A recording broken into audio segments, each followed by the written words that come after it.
like me talking about how I grew up. I grew up around a bunch of married people. I saw marriage. I saw black people married together, building families. That's the exception. Most black men growing up didn't see what I saw. So that's not fair for me to get on here and speak from my high horse as if most black men or black people in general grew up seeing that. Okay, so fine. But even so, okay, fair. So even if we're talking about, let's say we are talking about the exception, is it still not about socioeconomics? If you are lower in socioeconomic, money remedies certain things, but it doesn't escape what it doesn't take away from the fact that there are going to be issues that stem from not having a two-parent household. Of course, it's always going to be that. It's always going to be something. You're going to have abandonment issues. You're going to have all those things. Obviously, I'm not saying that they're like you're going to come out like, well, let's be real. No family you coming out 100% cool because everybody's parents put their crap on them. That's just life. But I don't necessarily. Basically, what I'm saying is, it's not always going to be. I have, because she's a single woman. I have multiple baby mamas. Daddy is not. I just feel like it's like always this one story that we're telling when there's so many more stories, and it just seems like very like we go to that one story. Oh, you have 5 children, single mom, 5 children, 5 different baby daddies. But that's all that's be projected. But that's people that's projecting that. Hold on, Tiffany. Hold on. Go ahead. I hear what you're saying, but that's all that people want to hear about. That's all that they project. That's all the media puts out there. So you can't sit here and say that that's anybody's fault. Right, but the media puts out one thing, but that's not necessarily reality. Women having children has gone down significantly. But it is the majority. That's why it garners so much attention. The majority is not women having 5 children. Come on. A lot of people, single mothers in our community, there's a lot of them, and people can relate to that shit. So that's why. But then when people like, you done had a whole panel full of married men and women get in my panel and speak. So, but nobody can. A lot of people can't relate to that and don't hear that because that's what people can't relate to that conversation. They're not trying to hear us talk about being married. They want to hear people. Because I'm not, and again, I don't want to make it sound like I'm saying marriage hold on. The Morgan Bailey chick went from 200,000 followers to like 1.7 million followers, being baby mama number 7 or 8 to a dude that had a bunch of baby mamas and baby daddies. I hear you, and you know what that is? That's Jerry Springer stuff. But that's because people can people can relate to that. That's why people like reality television. That is sensational. You're telling me that is it because people relate to that, or do people like to watch the freak show? Then people end up there was an entire viral video of women posting their baby daddies and baby mama or baby daddies to relate to her story. I believe it's a phenomenon, but that is not the norm. That's what I'm trying to tell you. It's not. Tiffany, yeah. But yet in the comments I'm reading, there are women in here saying, yeah, I don't want to hear about married people. So how are you supposed to, so how are you, no, let me talk. I'm letting you talk. Let me talk. Go. So how you gonna sit here and say that, oh, nobody's projecting that, everybody's always talking about the single woman, but yet when you try to project and say positive things towards marriage and towards this and towards that, none of y'all want to hear it. Y'all don't want to hear that. All y'all want to hear is the BS that's happening. All the sexy red BS, all the Ice Spice BS, all the black men hate black women, all the black women hate black men. Oh, I'm gonna get me a YT man. Oh, the black man gonna be with a YT woman. Like, for real.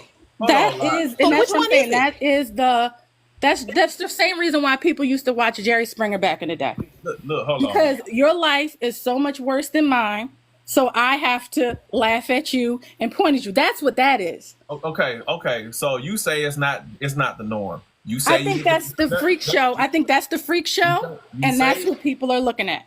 You say single motherhood. You say all these things. Being a single woman is so it's a minority. It's not the norm. I didn't say that. Didn't say that. It's not. But you keep saying it's not majority. It's not the norm in our community. Correct? No, I didn't say. No, that's not what I'm saying. That's not what I'm not saying. Single. I never said single motherhood is not the norm. I said. Listen, let us speak. I said the phenomenon of having 5 different baby daddy, that phenomenon is not the norm. How is that not the norm when you see it all the time in low income places? How is that not the norm? But then that's also socioeconomics. Hold on, Lot. I got it. So you trying to you being disingenuous. So I'm not being disingenuous. So are you trying to say? So you literally want to speak to? So she got to have 5 baby daddies. No, not literally. I'm being So I'm being hyperbolic. Are we talking about? So can she have one baby daddy and still fall in the category in which we are talking about, in which it is the norm, right? Or do she got to have 5 baby daddies? Or we got to be dramatic and say 5 baby daddies? No, we don't. Okay, so if a single woman say one baby daddy, 5, whatever. Because at the end of the day, you can argue and say it's not the norm, it's a freak show, it's not majority. At the end of the day, we have 1 in 4 black women will ever be married. We have a 30% marriage rate in our community. We have what is the age range of that though? We have a 70% single mother rate in our community. It don't. I don't know. You say you be on the CDC. No, because if you look at it, okay, go. May I? Go ahead. All right. So that I know what study you're talking about, and when black women typically get married a little older than everybody else. We don't marry the same way. It does matter because what does it say? Black women in totality will ever be married. Where is the study that says totality? Because there's a study that says. Go ahead. I've been on the CDC where you can break it down in age range. At the end of the day, marriageable rate. Black women tend to get married older. That is a fact. It doesn't matter when. Only 1 in 4 will ever be married. Our marriage rate is at 30% in our community. In our community as a whole, it's 30%. Black women are the least married. So I have a phone call coming in, but have a good day. I'm sorry. Have a good night. Go answer your phone call. Like hello? Go answer your phone call. That made my head hurt. It doesn't matter when you get, like, black women tend to marry older. It doesn't matter. They still get married, and that contributes to the marriage rate, right? Like, instead of just saying, you know what, I'm wrong.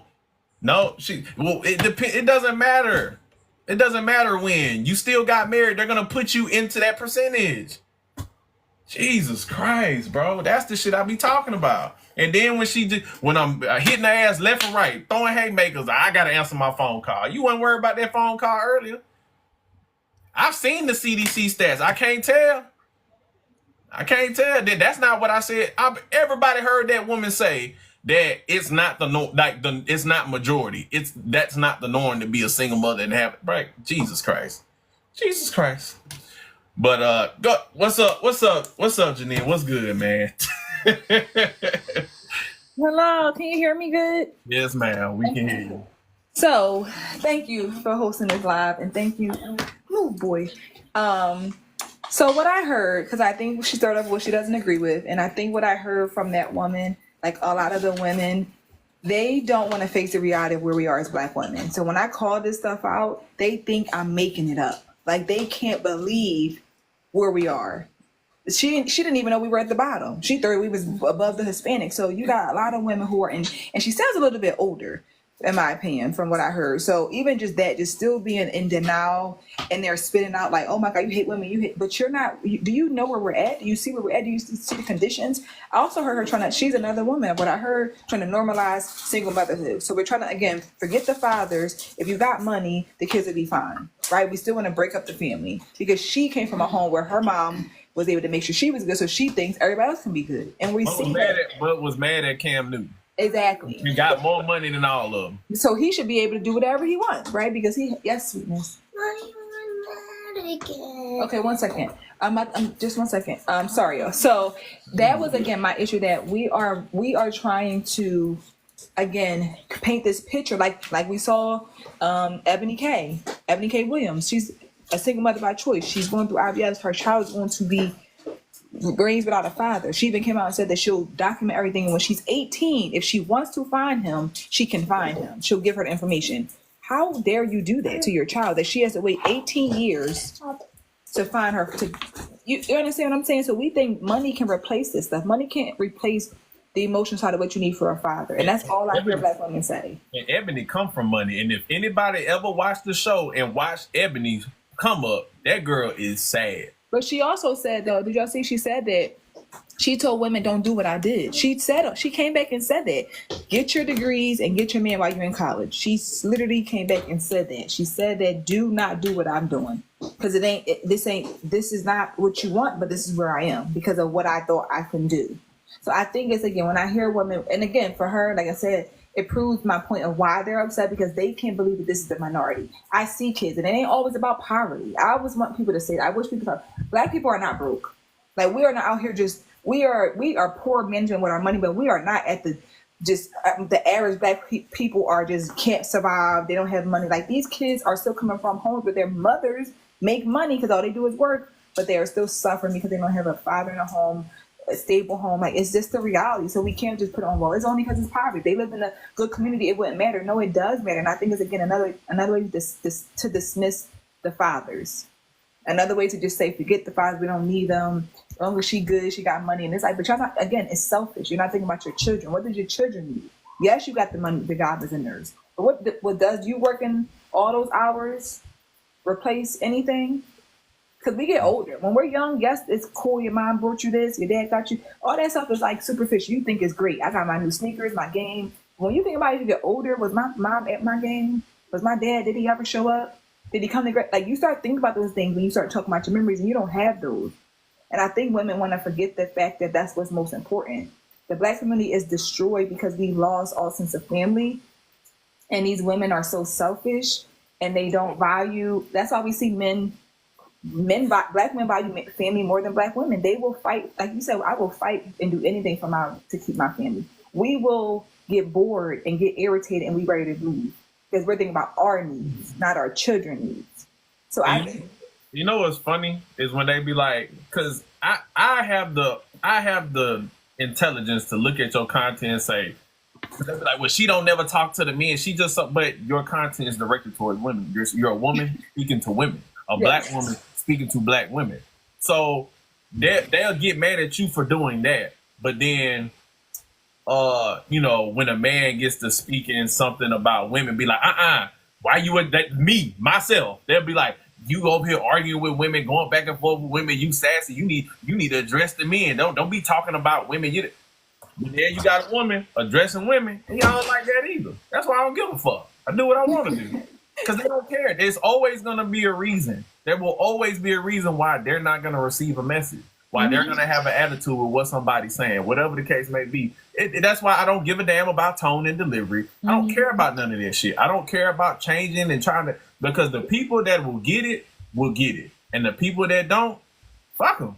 And that's just what it is. No, I agree. Like I said, I've been saying this since I started my content, my mission, and talking about being a wife and talking about these kids. And I said this to them because now their focus is, you should talk to married women. I'm like, y'all don't care if I talk about married stuff, but I talk about single stuff. I put a post up months ago about me raising my daughter to be a wife, and them women got in my comments and said they hope that she becomes gay. Jesus Christ. Well, what if I hope she becomes gay and she don't have to worry about listening to you. Like, that's what they said. You speak that on my child because I'm talking about raising my daughter to be a wife. What's wrong with that? What's wrong with that? That's where our mind go. Because I hope, what if she don't do what you say? I hope she don't be nothing like you. Like, we are so miserable that we don't even realize what we're doing and what we're speaking. And all I can do is, like you said, it's like, the girls who get it.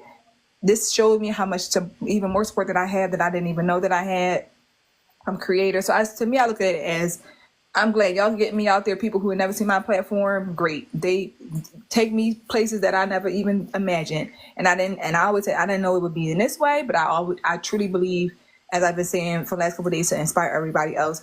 this is my way of what I believe God is saying. Do you really want this? This is your assignment, and I want to see if you really want it. Can you take this test? Can you stand? And he knows I can do it, because again, they would have. I don't know. I know everybody has their own week or two on this app when they go from person to person. But even then, when somebody said that, I think I might have said this earlier. Maybe you. I don't know who said that to me, but I was just saying, like, it's sad to even know that next week is going to be somebody else. You know what I'm saying? And that's why I'm like, this is what we can't have these girls doing. That this is how you go low, and you go to your next victim next week. And it's just like, how do we get here? How do we get to be so low, foul, disgusting gutter snipes? Like, we just, I don't even kill them. It's just like, and for me, and I said this before, I have a black son. I'm terrified for my baby for the day that he goes out here to date, and if he decides to date a black woman, I'm terrified. Girl, I don't mean to cut you off. Hold on. I'm letting y'all know now. If y'all coming in these comments, bashing her, talking trash and all that, I'm blocking and muting. So choose your words wisely. I'm blocking and muting. Now let's get these likes up to 120K. Now, I swear I'm blocking and muting. I don't care. And don't be in them don't get in them comments going crazy. Get up in the panel. Come speak your mind. Don't hide in the comments. Come speak your mind. Not the warden. But yeah, man, it's I said, bro, the people that get it, they'll get it. The ones that don't, fuck them. Everybody can't come for the ride. Leave them where they at. But what's that? Who? Jasmine, what's up? Hello. I'm actually one of the people who made a video about It's a Girl. Now, my video was a little bit different because people were bashing you crazy. My video was pretty much saying how I feel like your platform has potential. Like, I like the message, but sometimes you come off condescending. And as somebody who is the exception to the rule, right? Grew up in a 2-parent household. My father was a VP, had the stereotypical life, right? And Jack and Jill, all of that. I have compassion for the people who did not have that, right? So I don't get on this app and be like, for example, body counts. I don't get on this app and be like, oh, my body count is low because I'm better than you. No, I understand that it is social structures that were put in place that my parents looked out for me in ways that E. Kane parents did not. So at the end of the day, I can't sit here and be like, I'm better than E. Kane because I slept with less people, when in reality, I've never been in E. Kane's position. So for me, with my video, because I'm one of the very few people who didn't talk about your husband and all of that, because, I mean, what is there to talk about? You're a beautiful girl, and I don't know your husband, But at the end of the day, what my message is that you will reach more people if you had a little bit compassion. And I know you mentioned God, and then the thing about it is, like, sometimes you have to be thankful that you were never in that predicament. Because I don't know if you watch E. Kane, I don't really watch it like that, but one of the most viral stories I've heard about her is that she got put out her house at 17 in Ohio in the middle of winter, and she had sex with 4 or 5 people for a roof over her head. Now, I'm sure Janine wouldn't do that. I wouldn't do that. But neither one of our parents put us in that predicament. Well, my parents did. I can't say for you. Put us in that predicament, and I just feel like sometimes you lack that empathy for those women who are a product of their environment. And sometimes you attack the individual person and not the social constructs that are put in place that create a sexy red. Like, you attack a sexy red, but let's talk about the poverty system. Let's talk about the public school system. Like, it's so many things that you can still tackle the imagery of sexy red without attacking the individual person. I get what you're saying, and again, we all got a choice. Now, I'm not saying that she had a choice. She didn't have to sleep with them dudes for a roof over her head. She didn't, but then she would have been outside. And it's like, she's from Ohio or Michigan or whatever. That's still a choice. We all got choices. Again, just because you grew up in an environment don't mean you have to succumb to your environment. You know what I'm saying? But sometimes some of these women, or men too, some of these people are in survival mode. If they don't have think about it, because you tell E. Kane and have a good mama, no offense, but It's like she didn't have no guidance. And it's like we can keep harping on the past about how she used to act, or not even just her, because I think she kind of too far gone. But women like her, instead of harping on the past or what they used to do, let's give them resources and encouragement and just move. But that's the thing. I think y'all be having too much hope for people. I really do. It's some people out here that just can't be saved, and they don't want to be saved, and they just got to be ignored. It don't matter how much empathy you have for their situation. We talk about this shit all the time over here. Like, it's just people who don't give a damn. I literally had a video where a lady was called, like I said, the lady who was calling me a coon and all that extra shit because of black men joining the military, who were people who were trying to get out them situations that you just described, to get out of poverty, to get out of the hood, to get out of them dangerous situations for an opportunity and a chance. And people was co-signing that shit. Oh yeah, they fighting the white man war and they fight and all that extra shit. And it's like, that's the mentality, and I'm supposed to have empathy for those people. You are, because no, I don't have to. You know what I'm saying? And I get it. I get what you're saying, but we got to be realistic, man. I can have some empathy, but if you ain't putting no action behind that empathy, then you just a nigga that ain't trying to do better for yourself. We all got situation is a little different. And there are some people that I'm better than. Too bad. I don't give a fuck if your parents suck. They put you in a shitty situation. They didn't do what they were supposed to do when they had you. I don't give a damn. I'm to that point in life. It might sound rough, but this is the truth. Your parents sucked. And then instead of doing something for yourself, you went on in and succumbed to what your situation was, what your parents did, and you wanted to suck too. And now you want everybody else to suck. You can say that and still say, like, okay, your parents were bad parents. Like I said, you could tell E. Kane, for example, had bad parents. Jasmine, hold on. I said 115, did I not? So since we can't do it, we're in silence. Continue. But you could say that, and I think how Janine, I think is that your name? I hope it's your name. I think what rubs people wrong about her, I should say, is the fact that it comes off condescending. Because, like I said, I made my video about it should.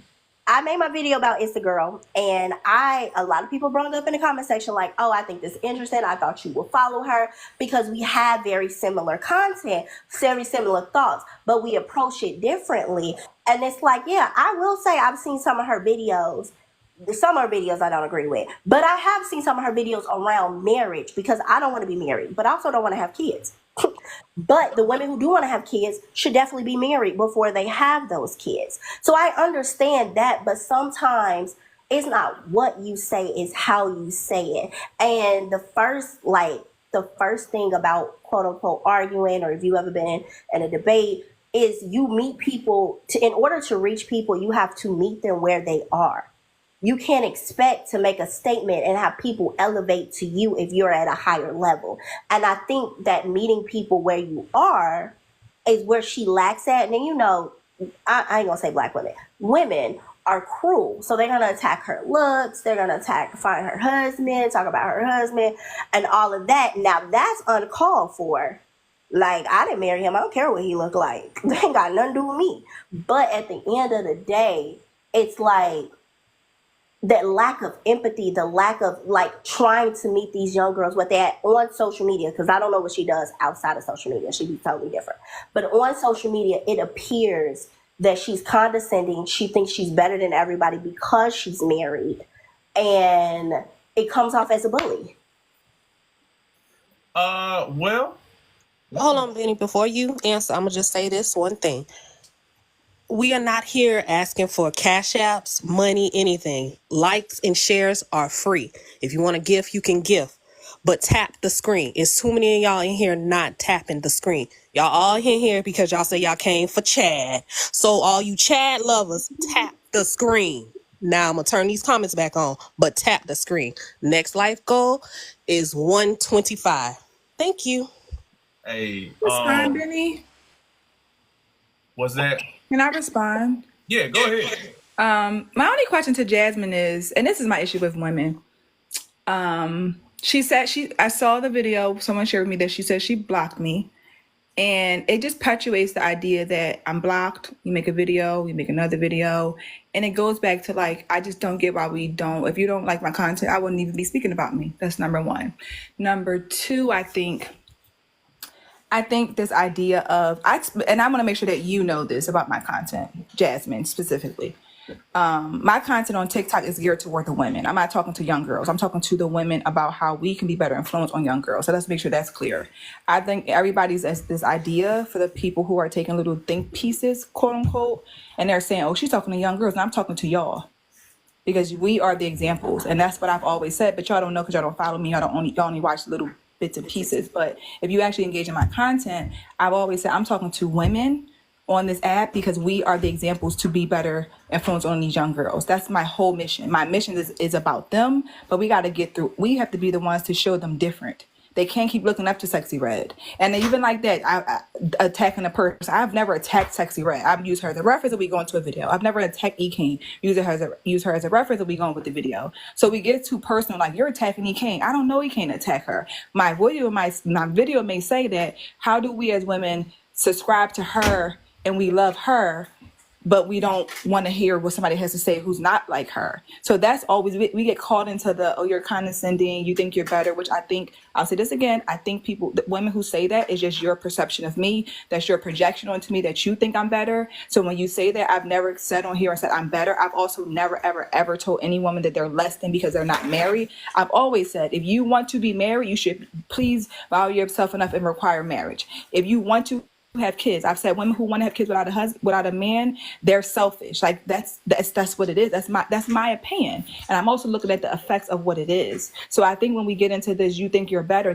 I can't change how you view me, and I'm never going to dumb myself down as far as get on the app and spill the beans on myself or not come on here well dressed or well put together just to fit the narrative of what a Black woman should look like, because that's what we get into that whole you think you're better than. And that's when I've always heard that in our community about women who think other women are better. It's always goes back to how they carry themselves. And I also want to say too, I think it's disingenuous to say, and again, you made your think piece and it wasn't, I don't know if you thought you weren't being adding to the layer of this. You didn't attack my looks, but you were still I think it was very uncalled for. But again, that's just my opinion. But I think even that too, we have to be mindful of, we can agree, disagree all the time. And I think the way that we're disagreeing, it gives very much, I don't like her, so I'm gonna get everybody in to not like her. And I think that keeps the community going on and on and on and on and on. And then you have these think pieces about a little video, because I'll ask somebody, what video did I have that you think I was being condescending, or what video did I have that you think I was better than? I had a woman say to me earlier, if you give your privilege, and I was like, well, how do you think I'm privileged? She's like, because you were with your husband since you were 18. I said, that's not privilege. Like, that's just your perception. That's just your viewpoint on me. Just because I said that, that's not privileged. So I can't. Again, I want to make sure that y'all know this. And like I said, I'm talking to women. I have a lot of empathy, but at some point we've been having too much empathy. That look at where we are. We've been given too much grace, and looking where we are. And that's the problem. Like we keep wanting to be victims. We keep wanting to be stuck. Like we keep saying we want better, but we want to still be coddled. We keep saying we want to be better, but we need somebody to. Y'all can curse people out to filth, but then you want me to. I got to change my tone. Well, I'm not talking to you in general. I'm just talking in general. I'm not saying anybody on here, but I'm saying in general with that idea that you think I'm talking to little girls. I'm talking to y'all grown women about y'all are the reason these little girls are the way that they are. That's always been my stance. And if we don't change us, they're going to be us. They're going to be our mothers. They're going to be our grandmothers if we don't change that. So I want y'all to really be very clear for the women who are trying to change my platform to say, you won't reach any little girls because they're not going to hear you. And I'm talking to grown women who should know better. Not kids, but it feels like I'm talking to kids every day on this app. Like I am talking to my students, because my students get it. My students get it. They get it. They can take it. They might not always like it, but because I'm teaching them that you cannot be disrespectful because you don't like what somebody's saying to you. It's your teacher, the janitor, your mom, your dad. We have to be respectful. So it's like when you're talking to grown women who, quote unquote, you make them upset or you strike a nerve because they feel uncomfortable with what you said. We go to attacking and we go on the bandwagon of, I can't stand her. I've never made a video about anybody on this app. Like I didn't take E. Kane's face and put it on there. I don't do stuff like that. So even that, like, it's not for me to perpetuate the idea. I can just use the reference and we keep it moving. And it's again, it's always a lesson. It's a lesson that we can't keep making this be our norm. Okay. I would just listen to a song, Lotto song. It's called Blick. It's saying, if you love me, blick somebody for me. Like that's what these telling these kids. That's how you show love. That's it. That's insane. And that's what they're going to think. That's what love is. If you love me, you better go ahead and get that blick for me. Like that's what we're dealing with. I mean, I'm not gonna say that's not what we're dealing with, but I do want to backtrack because A, I did follow you. I followed you when you had 10,000 subscribers, so I do know your content. B, we do make similar content, and so we have the same thought process, and I get perceived differently because I say it differently. That's just what it is. I'm not saying what's right and what's wrong. It's just what it is. But that notion, I want to talk about that because even when my comment section, when I said I don't agree with you, like how you deliver your messages, oh, well, Lotto and Sexy Red and this, that, and third, like, no, it's women out here who don't agree with you. That is not trying to bust it open. That is not trying to be like Sexy Red. That is modest. That believes in the foundation of marriage. Just because somebody, again, your content, because you said what video were you condescending, I could tell you. So it was one video that you were like, I don't believe that anybody is happy and single. Nope. Let me clarify. Let's make sure you get the facts straight. I said I don't believe. Let's make sure you hear me.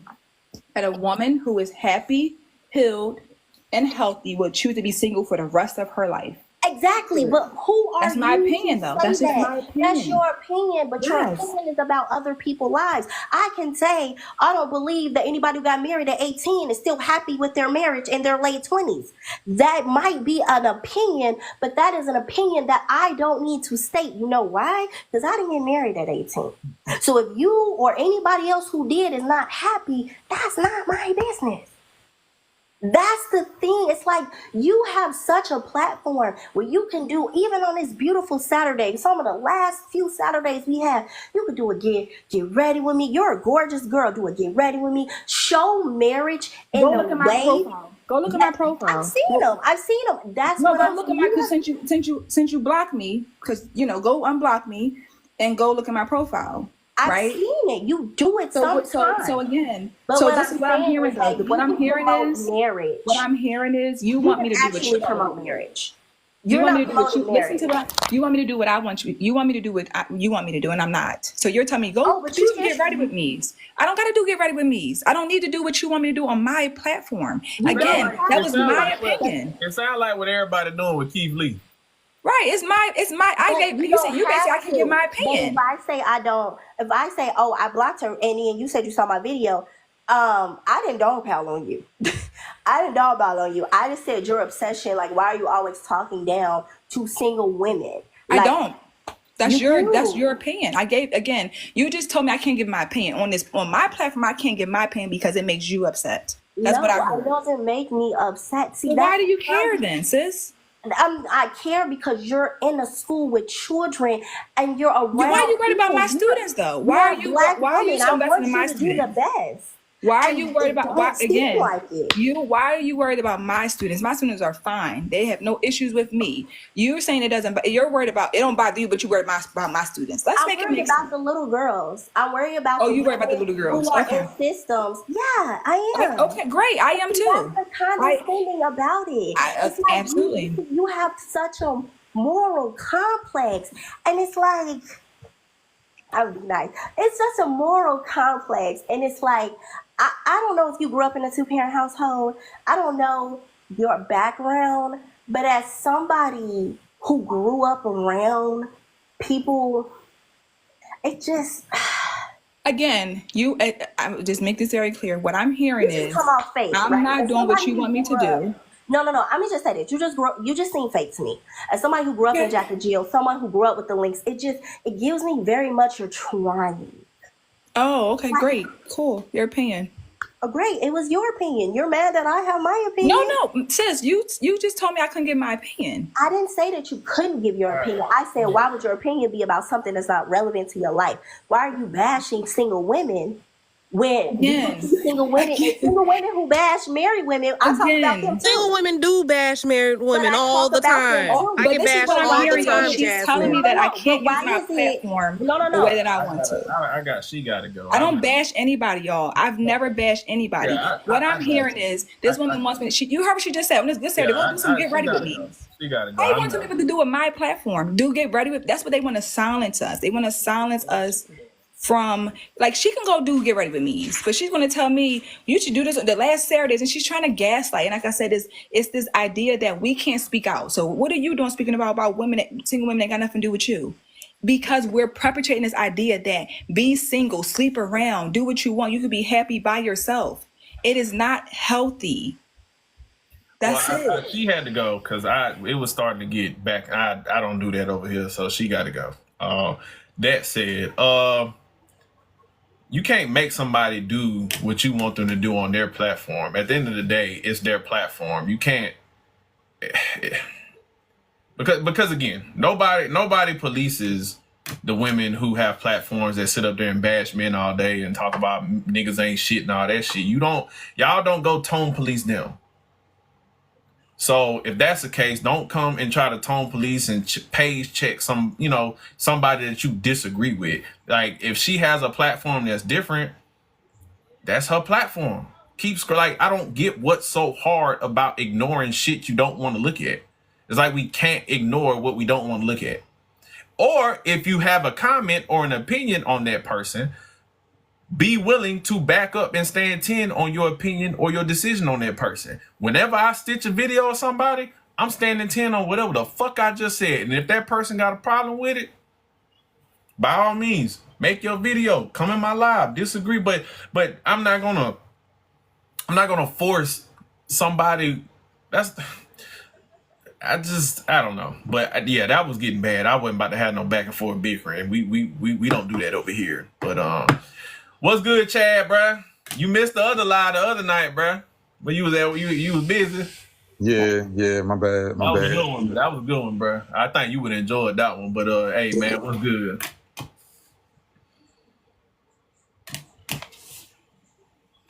Okay, so for all y'all here for Chad, I'm gonna need y'all to tap that screen. I need 150 likes. Let's go. Let's get it. Or I'm turning the comments off. So, because all y'all keep talking about, I'm here for Chad, but I don't see the likes moving though. That's the thing, though. What they think Chad about to come? Like, Chad always come to my live. I think that's what I'm saying. I don't understand. I don't know what they think. Like, this is a normal thing. Right. People over here. He cool people over here. I don't think he gonna say what y'all think he about to say. But what's up, man? Go ahead, bro. Right. I mean, I don't know, but yeah, if y'all want to say y'all here for me, then go ahead and run them gifts up. But anyway, no. I mean, I was just listening and to kind of because I'm not a woman, so Janine's positioning and the things that she says for women, I think that it just is what it is. So to kind of parallel from that, to kind of make it make sense to me, I look at it as my own platform. And because I primarily speak about the behaviors of men and the detrimental effects that it has, that those behaviors have on the community. Right. And I get the same type of shit. Like, I get the whole, oh, you need to tone police. I get the whole, oh, well, why are you speaking about heterosexual relationships? Because, motherfucker, it takes two heterosexual people to create one gay person. Stupid. Who do you think our parents are? Stupid. You know what I'm saying? It's just like, it's like people are they're just stupid. So you're not going to be able to make sense to everybody. Like, who do we have to deal with when y'all in y'all dysfunctional relationships? Who the fuck are we seeing in our own households? Exactly. It's crazy. So you're not going to be able to please everybody. That's just the fact. Now, the thing about it is you're just going to have some tough skin and say what the fuck you mean and mean what the fuck you say and just own it and be able to stand, like you said, Benny, to stand 10 toes in it, because there are a lot of parallels. Like, if I'm just looking at it, if I'm just slicing it down the middle, there are a lot of parallels. When people say, when Jazz was just saying, she comes off condescending. I've had that before, but people only say that why is it that people only say that when it comes to things that are seen as positive? Like, But when it's negative, people don't say, you know, there's not as much backlash for it. Right. And that's just the fact. Like, we celebrate and give grace. Like, they're talking about grace to grown-ass people.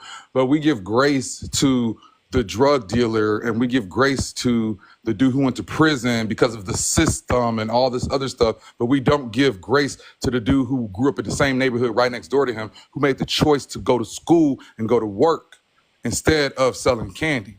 You know what I'm saying? It's the same thing. They give sympathy, grace, understanding, and empathy to the motherfucker who sold poison to their own neighborhood, but they just ignore the person who was in the same neighborhood, faced the same motherfucking challenges, had to deal with the same shit, but made the choice to do better with their lives. So it isn't a like people want to always use these. It's the system and all. I think that shit is just deflection. Like, and I think that one of the things that I heard Jazz, because Jazz is my mutual, so I know her. But one of the things that she said was that she is from privilege. You know what I'm saying? And I think that is a common thing from people from privilege. They look at it as if, oh, these people, they didn't have a chance. Well, I'm actually from the hood and I didn't do none of that shit. And I can tell you that it's a fucking choice. We all knew better. I don't get why people think that the people from the hood don't know better. Like, we just grow up. No, we know. We knew at 5 years old that life don't lead nothing to dead or in jail. We knew that shit in kindergarten. We know shit. We know what we know. We see crackheads. We see all that stuff. Like, we know what the fuck is. We know what the fuck the shit is. And the dudes who chose that path, they chose it because our parents tried. I can't even lie. All of our parents tried. They worked and they tried, and we all knew better. And they made the fucking choice. So they don't need no fucking sympathy, grace, and understanding. They all fucking knew that. You know what I'm saying? It's like we always want to we want to give, but we want to give grace, but we don't want to just put a hard stop on shit and say, fuck, no, this shit ain't allowed. So I say all that to say, like, I understand the parallels. I cannot speak because if she is holding women accountable, doing it her way, I can't say I can't really pick that apart. That's not my lane. That's her lane. But as far as the parallels, I see it. It's a direct parallel. I deal with the same shit. As far as people, oh, you think you're better, motherfucker, you ain't better than nobody. Like I'm saying all the time, you ain't better than nobody. You ain't better than no kitty diddler. You ain't better than nobody. No serial unaliver. You ain't better than nothing. You ain't better than that's a personal problem. Because I wasn't raised like that. I was raised to believe that I am better than somebody. I'm better than this. I'm better than this situation. And that's what got me out of that bullshit. I knew that I wasn't going to do that. I know I'm better than that. I know I'm better than this. I know we ain't doing that. But these motherfuckers want to be down so motherfucking bad and be accepted by everything low. But they don't want to be down and accepted by anything that make you actually try. Right. So it's just that it's the same shit. The same dudes who made it out the hood, who went to school, and they don't even pay attention to that. They pay attention and want to give all this understanding and all these systemic issues to the motherfuckers who took the easy way out, who was just lazy and want to make some fast money. And they didn't want to work at fucking Wendy's at minimum wage and work their way up. They didn't want to do that. But now that we grown, they want to fucking give all these niggas the fucking understanding and sympathy. Them niggas don't get shit. That's all I'm saying. And it's crazy because, you know, they be like, I done seen folks in your kind, especially to do it, but man, you don't never talk about shit these women do. Get on these women. You tell them all the time, like, bro, I'm talking to y'all because you're the problem. Like, I'm a man, you a man, I'm addressing you. I don't need to address no woman. Exactly. And so now you got the ladies coming at Janine like, well, you don't ever say nothing about the men. She don't need to address the men. She addressing y'all because y'all are the women. She's a woman. So, hey, man. I say, I don't know what y'all thought y'all was going to get from Chad. Chad be over here for a reason. Because, hey, this real shit over here. So I don't know what y'all thought y'all was about to hear, but, hey. I guess they thought Chad was going to come to the rescue, pander. Oh, nah. He don't do none of that over here. Yeah, no. Well, Chad know what's up. I don't pander at all. I slice the shit down the middle. It is what it is.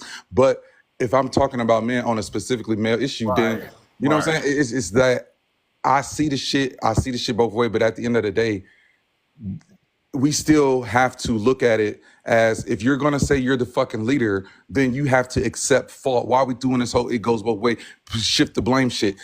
When a company goes bankrupt, you blame the fucking CEO. You don't blame the fucking cashiers. You don't blame the motherfuckers working at the greeters at the front door. You don't blame them. You blame the fucking leadership. And that's the problem. They want to be leaders, but don't want to. They want all of the reward, but none of the fault and the blame. You got to take all of that, and then it's like,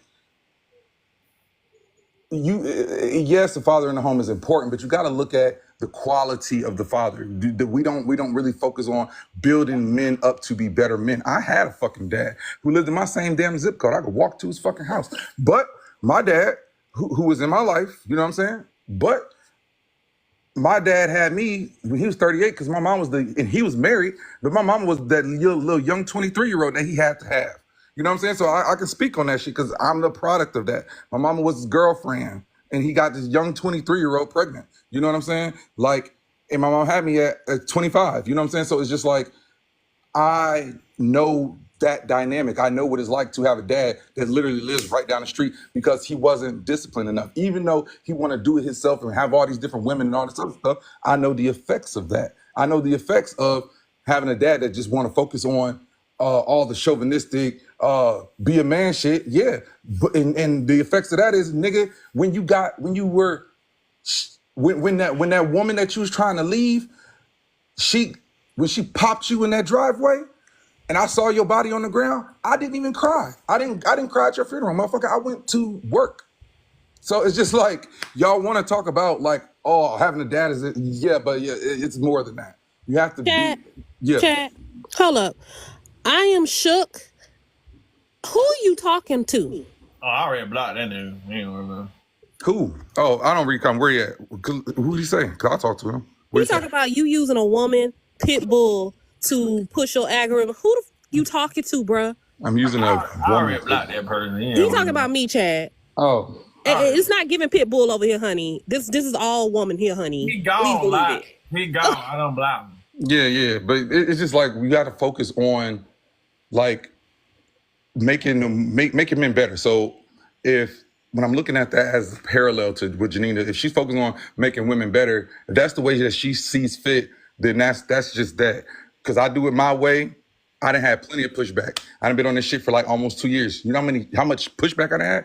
But I'm not bending. I'm doing it how the fuck I want to do it. Because who the fuck I am, that's the only way I'm going to be effective in doing this. I can't be who the fuck you want me to be because I don't want to be. That's not who I am. You think I actually care about the opinion of just random ass people? No, I don't. You know what I'm saying? So when it comes to like the dads in house, we have to focus on, if we're taking it on the man's side, you have to look at making men better as a whole, not just being there, but men have to be better. I had a dad there and that didn't mean nothing.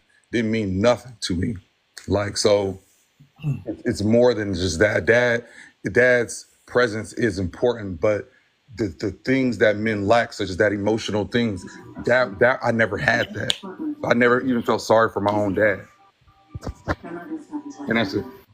I want to touch on because when he was talking about like, you don't think you better than nobody.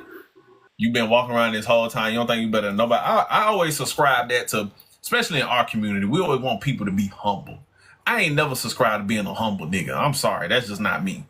Now, I'm not saying to shit on other people, but you're not about to make me dim my light because you suck at life. I'm sorry. We all got a choice. Yes, I do think I'm better than. I'm probably better than some of these motherfuckers in these comments. Oh well, because I done bust this life is too hard for me to get to where I'm at right now, taking care of my family, handling business, doing the things that I do, be able to walk on a fucking dealership and buy whatever the fuck I want, to be able to do the shit that I do. Yes, I'm better than motherfuckers. Too bad. If you don't like to hear that, get your shit up. Do better. Exactly. And Benny, think about this, Benny.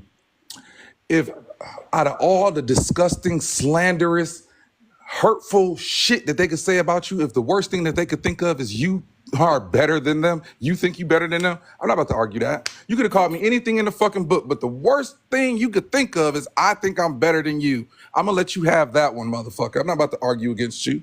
It's stupid. I'm better than you. I'm sorry. My parents were better than your parents. Like, people are better than people. That's just what it is. I'm not about to show humility because you suck at life. Literally, like I keep going back to The people that was shaming black people for joining the military, because that's a prime example of that shit. I was better than you. I took my ass and signed my fucking freedom away for 8 years. I took my ass overseas and did shit I didn't want to do to get some fucking benefits that I knew was going to better my life and my fucking family. And now you want to get mad at me because I'm in a position of where I'm at, my kids don't want for nothing. I do what I want to fucking do, get what I want to get. And you want to be like, oh, you think, yes, I'm better than you. Exactly. People just want to talk shit. It's like, how the fuck you complain about your motherfucking childhood and how bad it was and how traumatized you is and all these systemic oppression, all these systemic issues, but you ain't did shit but gave your kids the same fucked up ass childhood that you had. So it wasn't that bad then, motherfucker, clearly. Like, yes, I'm better than you, and I'm not about to dim my light and humble my shit. This life shit is too hard for me to walk around like, oh, I'm just humble. Nah, man, no. If you want one of this ain't the right nigga for that. Take your ass on. Go talk to them other losers you talk to. Everybody want to talk about surround. That's why y'all suck, because y'all surround yourself with people who don't have no confidence. Y'all surround yourself with other losers and y'all soaking Loserville. Like, that's what y'all problem is. But you get around motherfucker like me and then you be like, oh, he think he better than me. Instead of looking at my mind, I said, I ain't gonna shit on nobody, but I'm damn sure gonna floss my shit for me because I did this shit. So you gonna walk around me, yeah, I'm better than you, nigga. And you can be better than me, but you don't want that shit. You don't want that shit. I said, me and my partners, bro, they be like, damn, bro, you doing your thing, bro. Oh, we elevate one another. I put each other on, bro. But y'all don't know nothing about that because y'all be losers. People be losers. I tell y'all all the time, there's a lot of people that suck at this life shit. And they be mad. It's a race to the bottom. They be mad. Ain't no God did nothing. I did all this shit. I bust my ass and I signed my name on that fucking dotted line and had to go overseas and do shit I ain't want to do. God ain't had shit to do with that. I did that shit, bro. Let them know. I did that shit. I remain disciplined every fucking day to my family and my wife and not step out and do dumb shit. I do that shit. Ain't got nothing to do with no fucking God, bro. You gonna eat them words. I ain't gonna eat shit. I'm gonna eat some chicken tonight. That's what I'm gonna eat. It's like, why is it so hard for people to accept that some people believe that they have ownership of their own life? They have control over their destiny. That right. Where they end up and where they're going to be is a direct result of their own consequences of their actions. You know what I'm saying? Like, it seems like everybody has this whole, I think what it boils down to is people have this whole mentality because they want to be able to just throw their hands up and say, I don't have to do nothing. It's just, you know what I'm saying? I don't have to put forth effort in life because it's what it's gonna be. God is gonna give it to, but they don't understand that shit comes from slavery. Bruh, ain't talking about you gonna eat them words and ain't nobody dissing God. Y'all gotta understand everybody don't believe in that shit, bruh. And number two, ain't nobody dissing God. But I grew up in the church. I know all that shit. Faith without work is what? But then when we argue that, oh, there's no such thing as free will if you believe in Christianity, well, God gives you a choice. Okay, so I chose to go out here and do what the fuck I was supposed to do. That ain't got shit to do with God. Right? Oh, okay. That's what I thought. Anyways, what's up, Nay? Hey, this is my first time on your live. Hey. So I just want to say, like, first of all, so basically, like, what Janine talks about is like, yes, like so like her platform is like towards like women, like she said, and so we can have better influences like on the younger girls. But it's like, at this point, like, it's like we fight so hard to stay at the bottom. And then, like,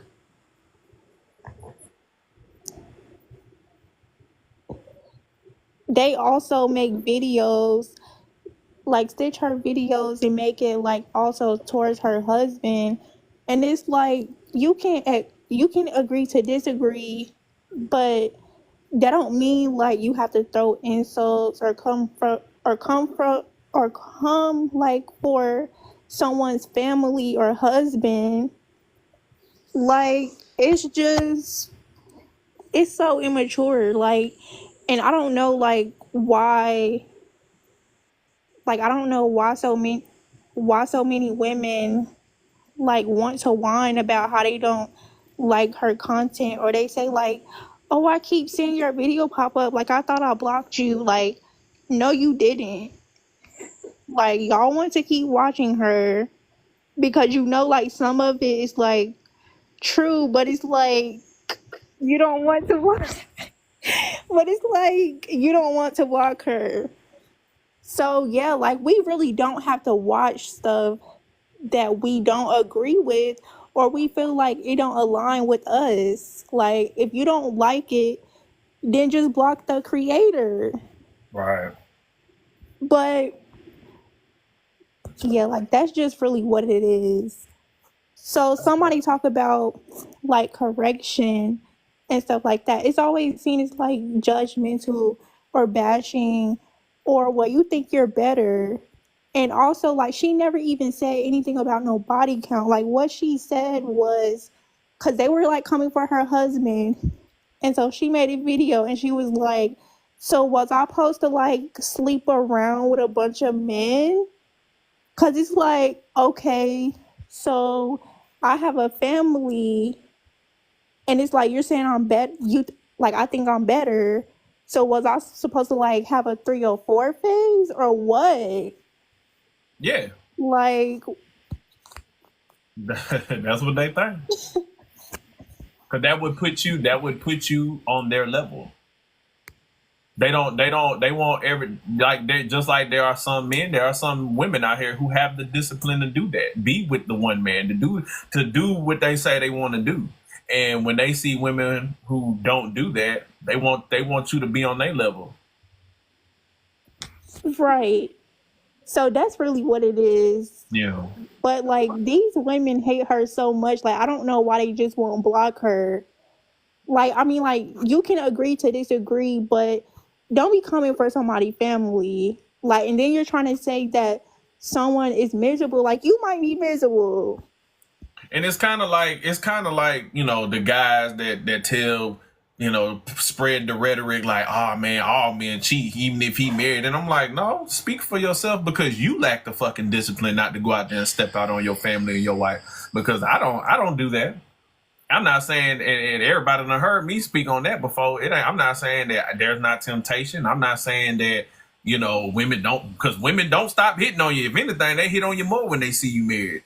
And but I have the discipline to understand what I'm going to lose if I step out. Plus, I mean, look what be up in my comments. You think I want to go fuck around with something like that? I got 5 kids. I got too much child support to pay. I just bought a BMW. I ain't gonna have none of that shit if I fuck around with these broke women. Hell no. Just for 5 minutes of a good time? No, sir. I'm good. I'm gonna stay where I'm at. Exactly. Oh, he got all that money, girl. He just got it. I ain't gonna have that shit going straight to alimony and child support. We gonna be riding in a 2005 Silverado with chip paint, because all that shit you see riding in, that shit gonna be gone. That shit gonna be gone. So, yeah, man, that's that. But people don't want to believe that there are people, men and women out here doing the right thing, moving with discipline, moving with intent, moving with purpose, doing things the right way. And instead of looking at them and saying, you know what, I should change my ways, they gonna look at those people and say, nah, it's something, bro. They got to bring you down to their level to make themselves feel like something. And that's just what it is. And again, like I always say, ignore them. Fuck them.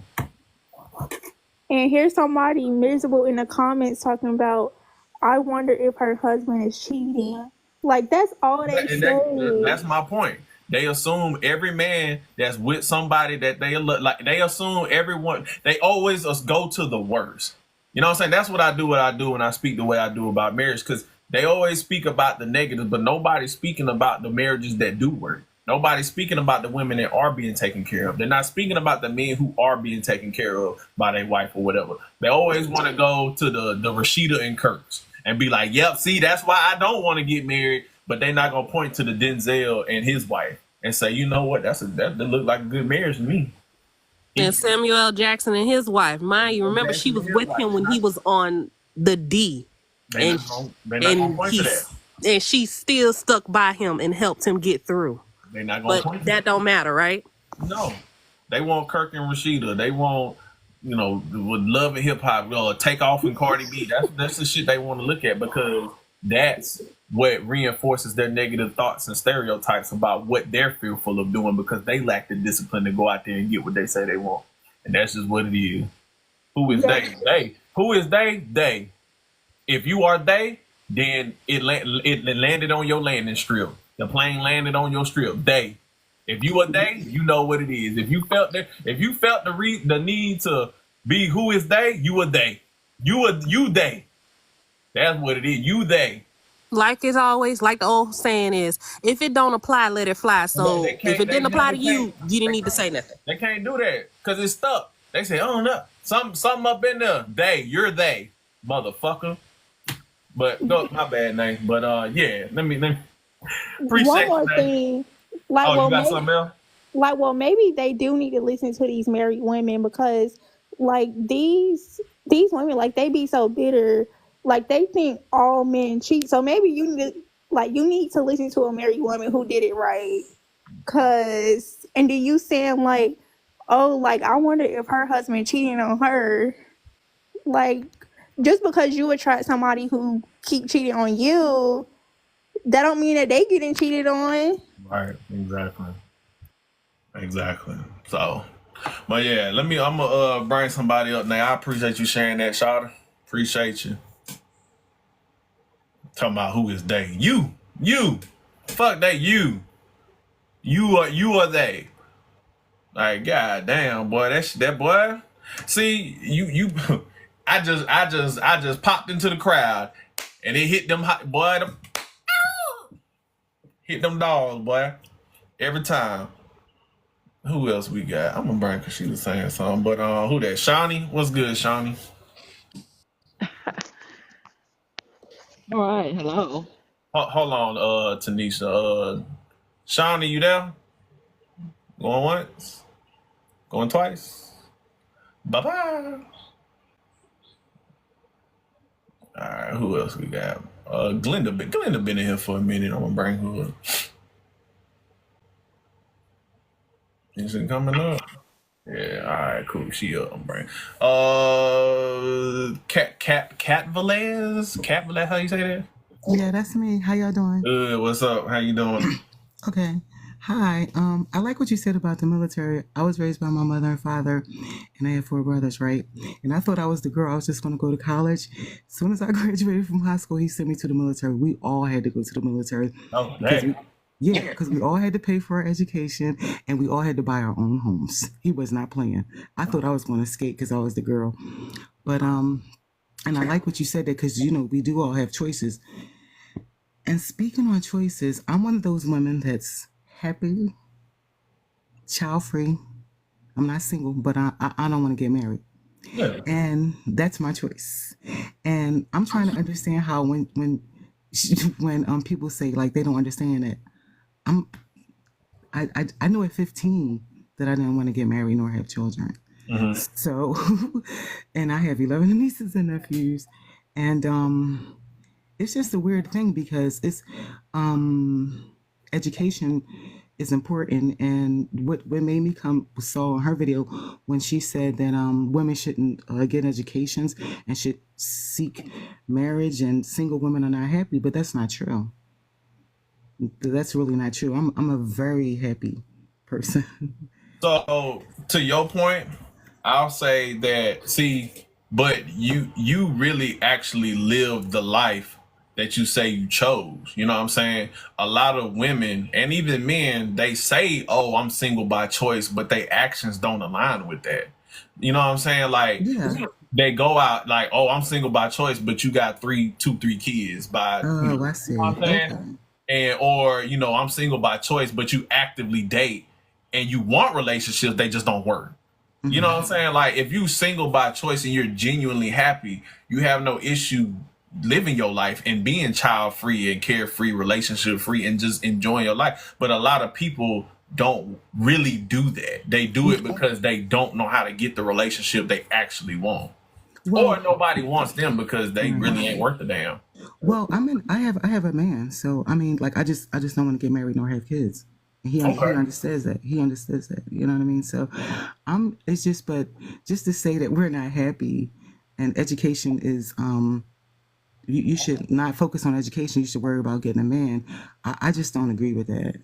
I haven't heard her say that part. The education part, I haven't heard that. But if you don't mind me asking, your boyfriend, why, how long y'all been together for a while?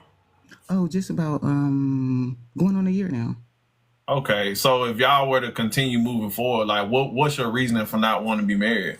If you don't mind me asking. I just don't want to be married. Okay. Yeah, you need rich aunties. Well, I mean, like if y'all like living together and doing things. No, we don't live together. No, we don't cohabitate. He has his home, I have my own. So you plan on keeping it that way? Until he, because when I tell guys that, like, I don't want to get married, I don't want to have children. Before we can get intimate, we have to get tested together. I have all these, and if you accept it, which a lot of men don't, and you accept it, and we ride and we just chill. Like, there's some people that's like, you ever heard of dinks? Nope. The term dink. Dual income, no kids. So he was saying, he said, well, you know, we could be a dink, like dual income, no kids. I'm like, well, we'll see how that goes. Hey man, I mean, hey, as long as everybody on the same page, you know, hey, you can't But to say that single women, childless single women are unhappy it's not true. It's not true, but I'll say a lot. Most women that say that aren't doing and moving the way you're doing. Okay, I get you. I'll say that. So you're saying children is the factor if you're out there well, making not even babies. just children, but the fact that you are like you're telling these men, I don't want marriage, I don't want children. Yeah, from the gate. You know what I'm saying? You're giving them the choice and you're being honest. Like a lot of women don't do that. I got you. That's what I was like. Your actions align with what you're saying. From you know. Okay, so I see what you're saying. And thank you for clarifying that, because that kind of makes sense. Because when I came across it, was like, you can't tell me that single women and child-free women are happy. I'm like, but we are. But now, since you put it in that perspective and gave some parameters, now I understand. And the fact that you know, I mean, I put you in the Air Force. Oh, hey, how you know? Cause I mean, that's where y'all go, the fancy. Wow, you know your stuff. Y'all go to the Air Force. Yes, we do. And then if your daddy told you to go, I'm sure he told you. Oh no, that you ain't gonna be out here slaving in. Yeah, I thought I was gonna go to. You know, I had a scholarship. He's like, you could defer that. He said we all go to the military. I'm like, what?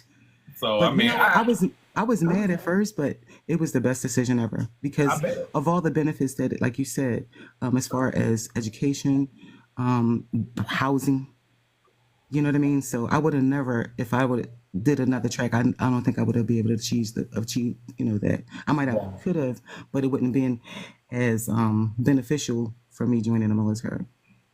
Yeah, and I mean, hey, like I said, I'm sure you done probably been all over. Military being married is tough, especially when both people are in the military. Oh yeah, and that's another thing, sir. And that's I've seen a lot in the military, and you know what we're talking about. So I'm not even going to, because like you said, it's not all men and it's not all women, and I agree with you with that. But that's all I wanted to say. Yeah, I appreciate you coming up. Thank you. Yeah, everybody have a great night. You too, man. Be safe out there. Yes, sir. Y'all see that? It's possible. Now, did I agree with the dink thing? Do I agree with that? No. But you know, that's as long as she living her truth, she living her life, and she honest with it. I mean, you can have conversation and disagree with things about people and still have a fucking conversation, bro. You know what I'm saying? It ain't got to be a damn hit piece every time you talk to somebody. We had an honest conversation. It ain't hard. Who else we got up there? Let's see what we got. Shakita, you came up here already, girl. Let me see. I bring in the elephant in the room. Where the fellas at? All the women come. Where the fellas at? Y'all ain't been up. The ladies been dominating all day. Where the fellas at? Y'all niggas been quiet. Don't do that, because the other night the men dominated. Don't do that. You right. All right, you right. Yeah, they did their thing the other night, so I'm gonna let the ladies get on here today.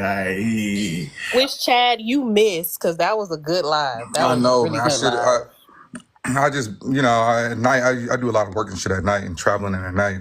But yeah, I definitely would have been up in here. But to the last point when it comes to the military thing, I think it's so funny when everybody want to talk about, oh, you shucking the jive and fighting the white man war and all the other shit. But those are the same people who want to claim, oh, systemic oppression, white supremacy, all this other stuff, when a lot of this shit that they talking about, a lot of this privilege and finances that they talk about that white people have, they don't just inherently have that stuff. Like, these motherfuckers are poor just like you. They daddy work at the same place as you, born in the same neighborhoods just like you. They just went to the military. They're more likely to go. They went to the military, and their daddy had some life insurance. Right. That's it. It ain't really that hard. You can trace back probably 90% of the middle class people wealth right now to when they came back from World War II and got the GI, got the VA. Exactly. That's all it is. All it is just a damn GI Bill, VA loan, and some life and a life insurance policy. But we act like it's so far apart. Like, no, like if your parents died and they leave you nothing, that's your generational wealth right there.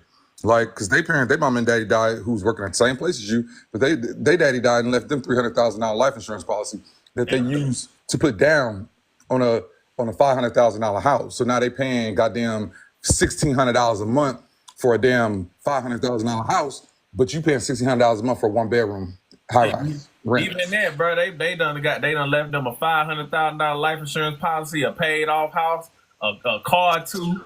So you ain't starting from zero. Exactly. And or if they don't want the house, they sell the house. Now you got $1.5 million. You know what I'm saying? Like that. Exactly. And these are not people who are financially astute, who know these trade secrets. They're doing basic things since the beginning of time. Having life insurance is a very basic thing. But for whatever reason, we think that, oh, you only supposed to have enough life insurance to put you in the ground. You want me dead? You want me dead? Like, no, yeah, you need to have 6-figure life insurance policy minimum.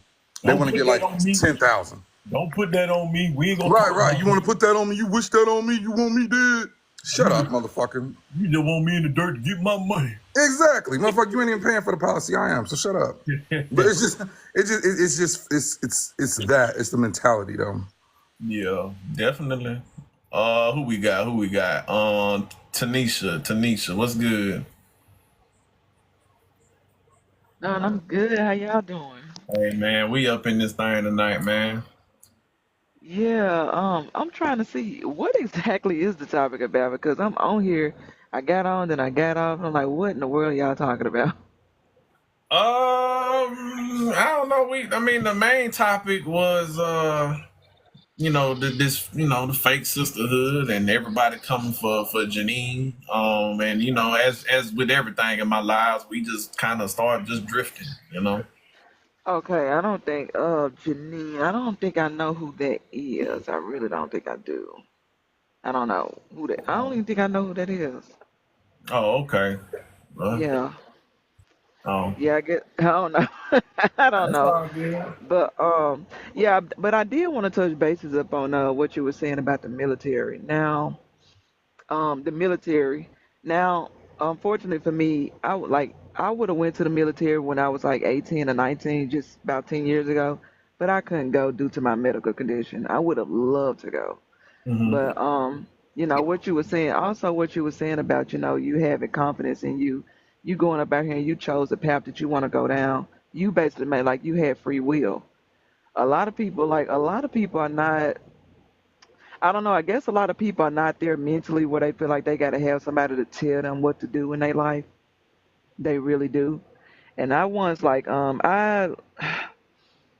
me being like my younger self, I never really thought I had to have somebody to tell me what to do. But I did need guidance because I was trying to figure out like, well, I can't go to the military. I can't do this.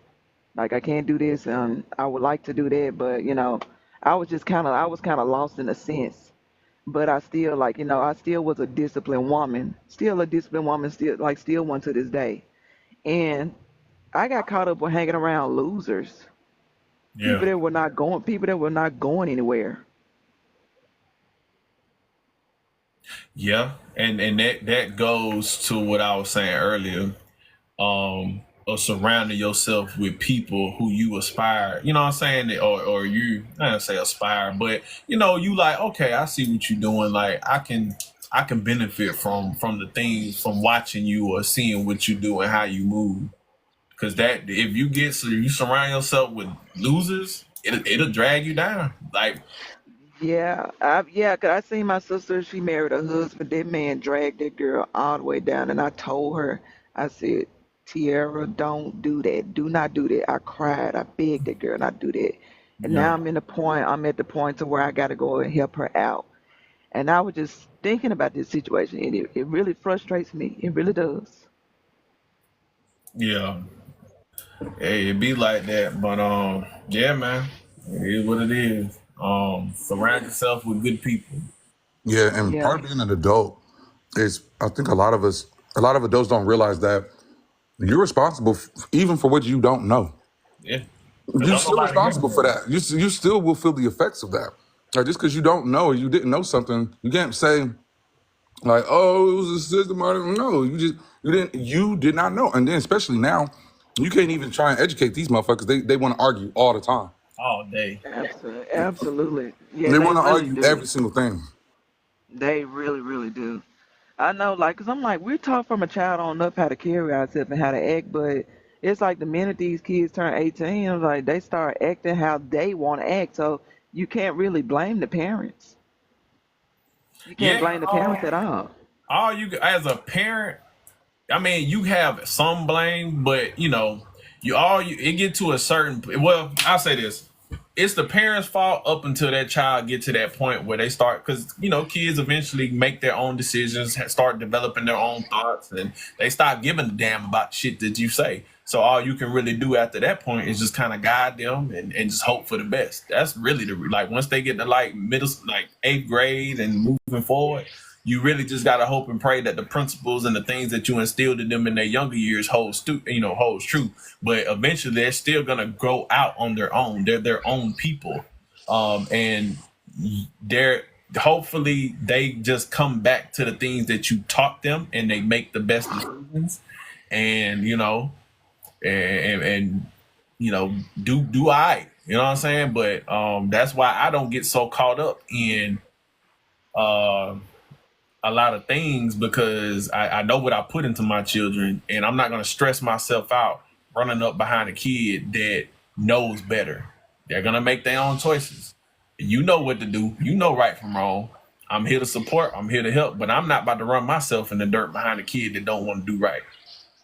So I'm all for Absolutely. I'm fuck them kids all day. I ain't FTK.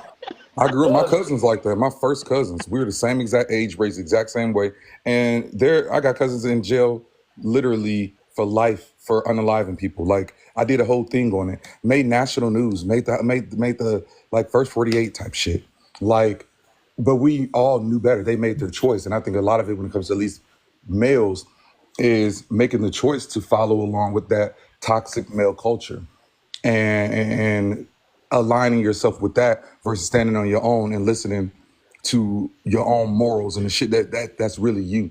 They lose themselves in becoming and wanting to be like their peers and the shit that they think is cool. But another part of that kind of ties back into what you're talking about, Benny, with seeing yourself as better than, that shit saves. If more people taught their sons or taught their kids that you are better than this, then when faced with that situation, they're just not going to do it, because shame and not looking good, that shit matters to kids. Like my little cousins, for example, they don't sag because I told them, every time I'm around them, I make it sound like sagging is the most disgusting, thirsty ass shit you could do. I make it look like that's the most ugly, and they don't do it because they think it's the most disgusting, thirsty ass, like you just begging for somebody to come touch you. You selling yourself short. That's Like, what my daddy did to me. yeah, you selling yourself. Look at you just parading around, you slut. Like, but they don't do it. They don't do. But we teach kids It's Hold on, okay. hold on. We don't condone slut shaming. No, we don't Male. condone shaming. Okay, Okay. so even Hold with on, hold males, on. 304s, 304s. even Sorry. right, male 304s walking around everywhere with their whole ass out, just selling it to everybody. But they don't do that shit. And growing up, I even remember a lot of shit I didn't do because I was like, no, that's lame. Like that I'm never gonna do that because that's lame. I'm better than that. Like I used to think that selling candy was stupid. Like it never was cool to me because I was taught that was loser shit. Yo. Yeah, it is. It is loser stuff. Um, yeah, it is. It really is loser stuff. And I know I was dating a guy that was a literal loser. I know a man asked me because I just got rid of a guy that was constantly bothering me.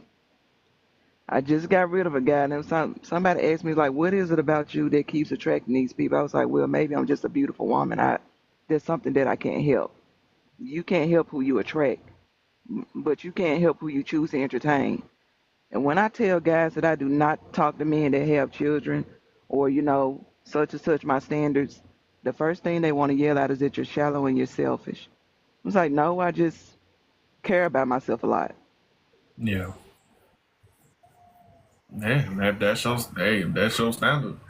Hey, do what you do. But Yeah.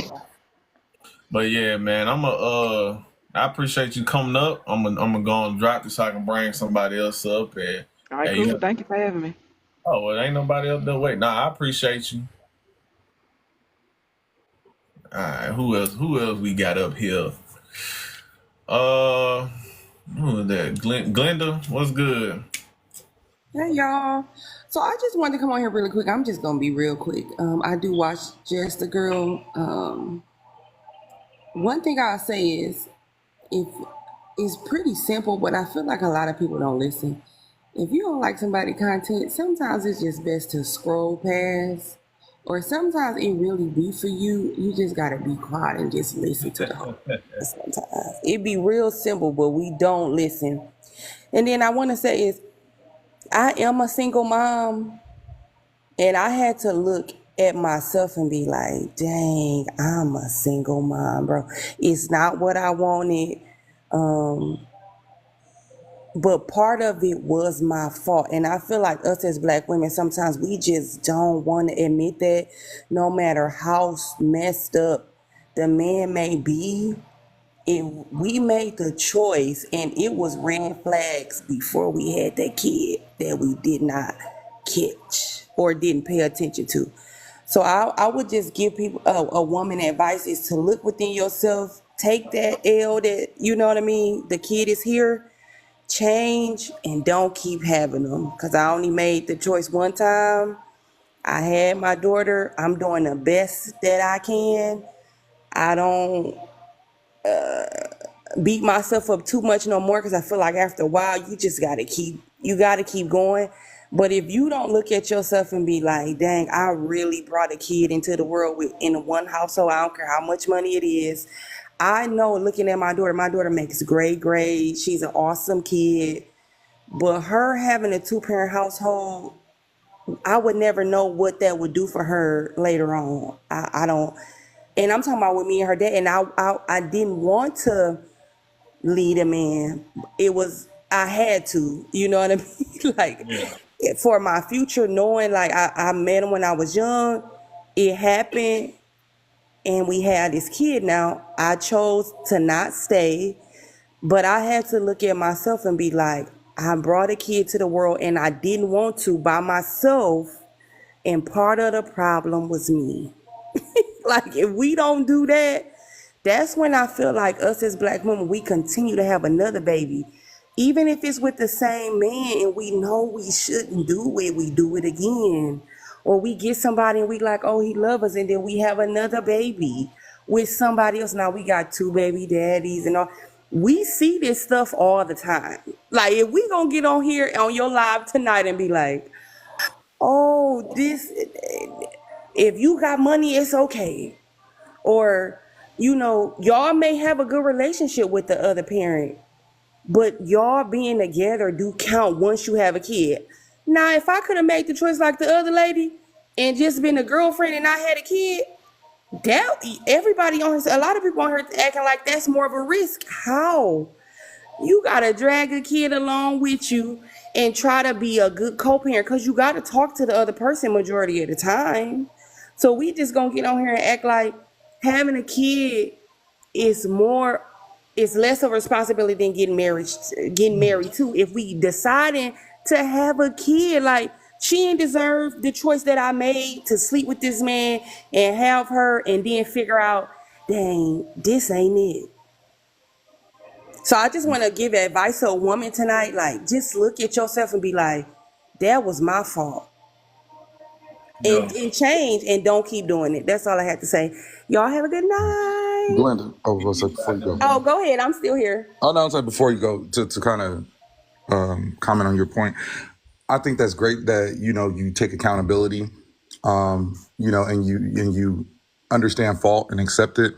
I still kind of say that even if women took all of the fault, all the accountability, and if 100% of the women elevated themselves, it still would not change the community because if the men don't do anything, versus if the men elevate themselves 100% and only make children with women whom they are married to, women whom they seem to value, then the entire community would lift up and it would change.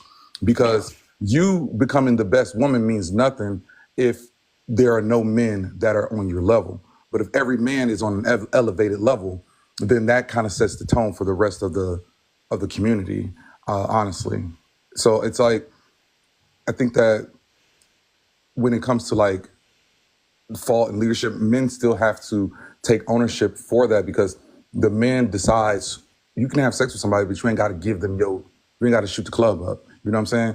Like, only give your seed to who you deem worthy enough to marry, who you deem worthy enough to be with, who you deem worthy enough to actually have a child with that's going to tie you to this person for the rest of your life. If men change, that would change the entire community. So.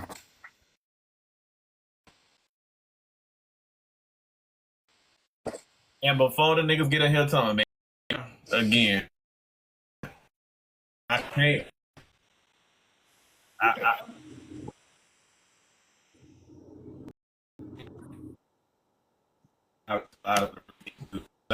hear me say this shit all the time. The women,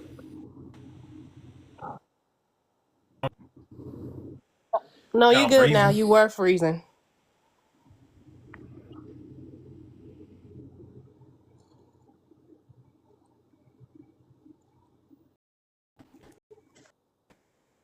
Good. The women that y'all complain about. When I was deciding to settle down and leave the streets, I didn't see those women. So the women that y'all about to start complaining about, once Chad said that, oh man, these women ain't shit, these women don't want no man, da da da da. I didn't pay attention to those women because those women weren't ready to be my wife. So I didn't see those women. They didn't get my attention. They didn't get my weenie. They didn't get no attention. They didn't get nothing from me. I paid attention to the women that aligned with what I wanted in a wife. That's who I decided to deal with, to give my attention, to give my body to, right? Now, I'm not saying everything checked out and all those situations were good. I mean, were like panned out to like my wife, but the qualities I was looking for were there. And then the intricacies of a relationship or whatever. If it worked, it worked. If not, it didn't. But at least the women that I dealt with during the period of me saying I want to be intentional aligned with what I was looking for at a base level. So stop complaining about the women you don't even want to be with, the women you don't even want to have children or see a future with. Those women shouldn't matter. Ignore them. Then ladies, the same for y'all. Ignore the men you don't even like. I feel like a lot of us speak from a perspective of men and women we don't even want to fucking be with. Like, a lot of this social media talk and rhetoric comes from people we don't even want to be with. Men it is, men it that, women it is, women it that, and it be people you wouldn't even want to be with to begin with. So stop dealing with or giving attention to people you can't even see yourself with. That's why I tell dudes all the time, have some fucking discipline about yourself. Stop knocking down anything just because they got a post. Like, value your seed, value yourself as a man. And if you are such an elevated man, stop dealing with women who you can't even see yourself being with. And that's how you get these situations of baby mama drama, because you knew she was a shitty woman. You knew she was filled with drama. You knew she was this and that, but she had a fat ass and you just could not say no. You had to knock it. You had to hit her down. Raw at that. And now you upset with the result that you're getting because you on child support and she keeping the kid away from you and she coming up to your job and stabbing your tires and doing stupid shit. Stop dealing with women you can't even see yourself being with. But who that? Malia? Hello, Malia. Hi. Hi, everyone. One. I came on here Hello. to say we was talking about the woman in the pic. I've just seen a couple videos of her. What I wanted to say is a lot of time how we want life to go, it doesn't go as expected. So I have 3 children, 3 baby daddies, and when I had my first 2, I said, okay, my next one, I have to be married because I don't like this. And I got married. And what happened? The same thing happened. We ended up getting a divorce because I married a Haitian man. And Haitian men are notorious to having like side families, not just children, not just a woman on the side. Like they able to love you as a family and love another family also. So when I find out, I was just like, okay, I can't take it because that's not what I want for myself. So I ended up being single again because that's not what I want for myself. So a lot of times when we think, and I'm educated, I have my degree in one in early childhood education and one in childcare management. So it's not like I'm I'm just uneducated. I'm just out here. It was just like, okay, that person is being nice. I'm a sucker for like love. So I'm like, okay, this person is being nice. He's got the values and everything. So that blinds me. And then I end up being in situations that I have no business being in. But it's not like, a lot of time, it's not like, oh, you make the wrong decision because that's what you wanted. A lot of time we think what we're going into is okay. We think it's healthy. But when you actually start living it, you're like, oh, shoot. And a lot of times, men starts like going away when they have children. Once they have children, it's like the relationship is just not there anymore. So I think I'm like, is it the children that makes it, or is it so? I've been a wife, going to work, going to church, and everything. Yeah, Malia though, but and being an ex-wife, but being an ex-wife is not the same thing as just a baby mama. Simply because, of course, there's always. Can you hear me? Because there's always going to be coulda, woulda. Yeah, I can hear you. What I'm saying is, being an ex-wife is not the same as a baby mama because, yeah, there's always going to be possibilities that could happen breaking up in your marriage. But at least that man who married you gave you a commitment. The man who gave you just the kids, the baby mama, the baby daddy, he didn't even give you a commitment. Versus if you have that commitment, versus if you don't have a commitment, then the kids wouldn't be here. You know what I'm saying? So at least get the commitment. Marriage is not a guarantee because nothing in this world is a guarantee. It is a man committing himself to you.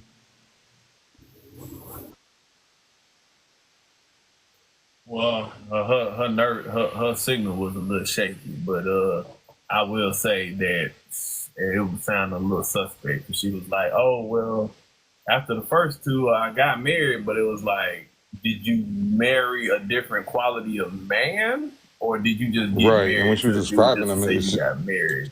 I was like, Yeah, because she was like, well, Haitian men are notorious for that having other part. families. So why the fuck did you marry a You Haitian said it, man? because I was gonna say it, because my cousin, she's going through that right now. She just found out her dad, who is Haitian, has a whole nother family in Haiti. So I'm like, yeah, that's about right. Yeah,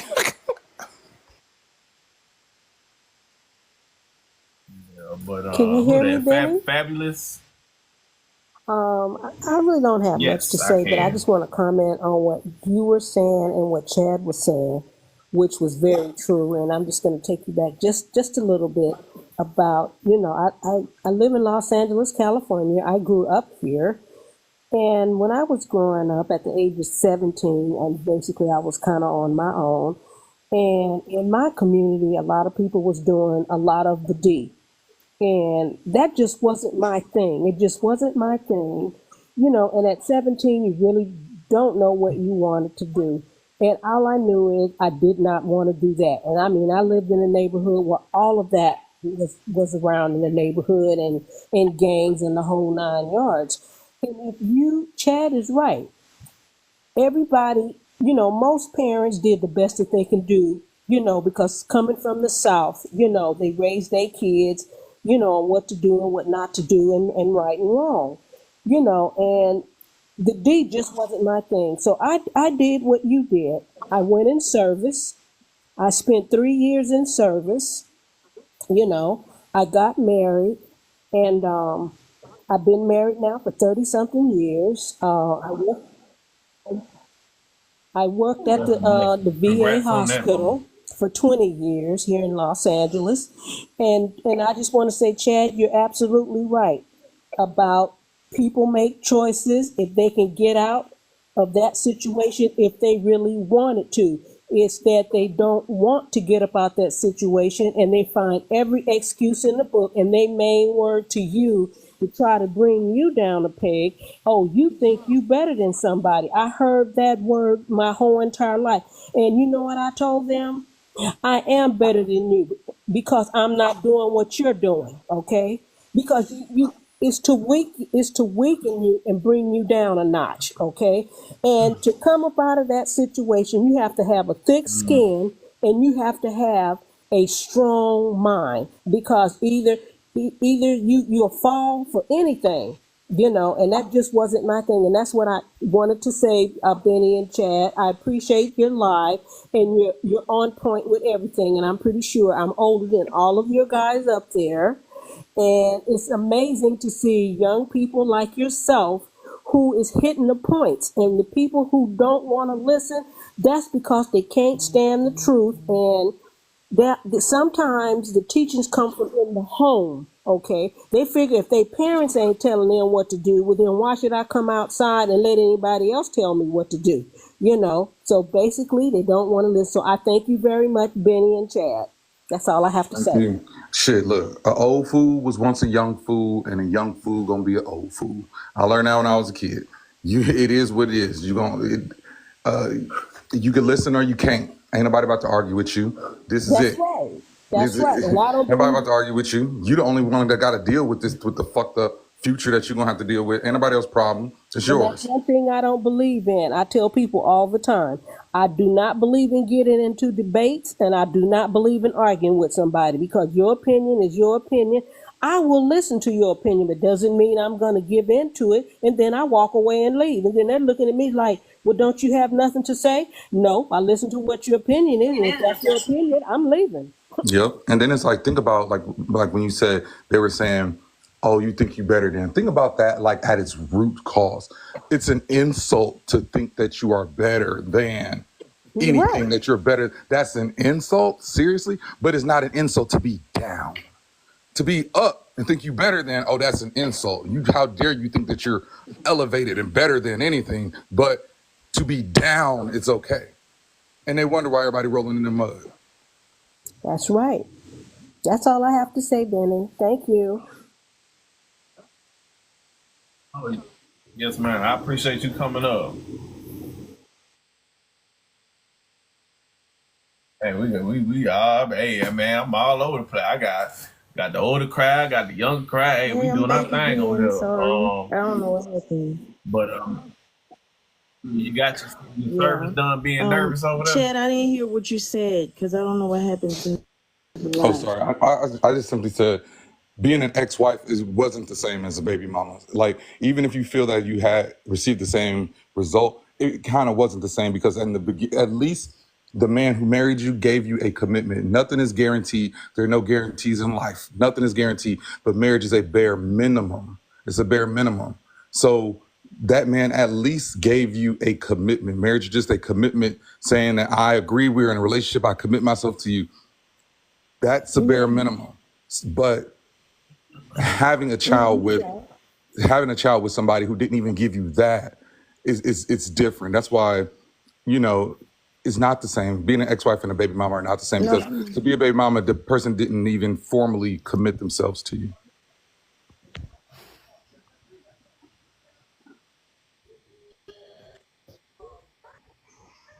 So service being nervous again.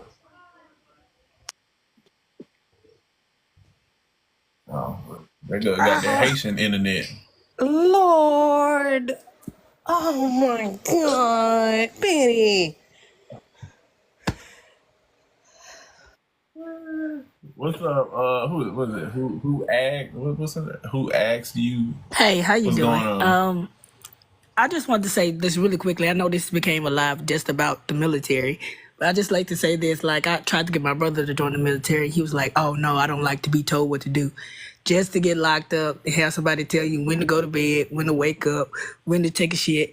It's just like you just got to pick your battles on that. About the lady, I've followed her for a minute. And some of the videos I do agree with. I think that what's giving most people pause though is it seems like it's all one sided. It always seems like it's just like when men are on the internet and they're pandering to women, you can always tell because it feels off because it's not objective. You don't see two sides of the argument. It's always just one sided, and so it's one thing to ask women to take accountability, but it's another thing to ask them to take the blame. And a lot of times she's telling them to take the blame for the negative outcome that may have come about. And I think that's what most women are, let's just like, whoa, giving her pause on because she's so forceful and she's so straightforward when she's talking about these situations that come about that it's like two people take part in all these situations, but you're telling women that they should take accountability disguised as blame.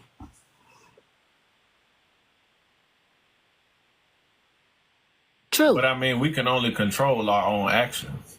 So at minimum, we got to start there. And I don't think she's ever, her whole thing, like she works with young, like her whole entire nonprofit is based towards, young black girls. So if she wants to address young black girls and how they're coming up, I mean, wouldn't her purpose be to address the women I who hear are what you're raising saying these with young that, girls? but just because somebody's perspective is not vulgar doesn't mean that it's positive.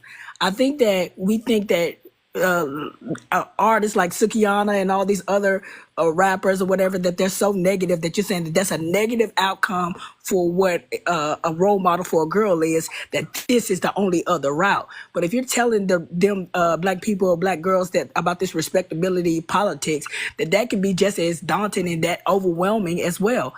Especially when you're not telling them the full story of it, that you can do just like the lady before. You can do everything right. You can get married. You can do the right thing and still end up with the same outcome.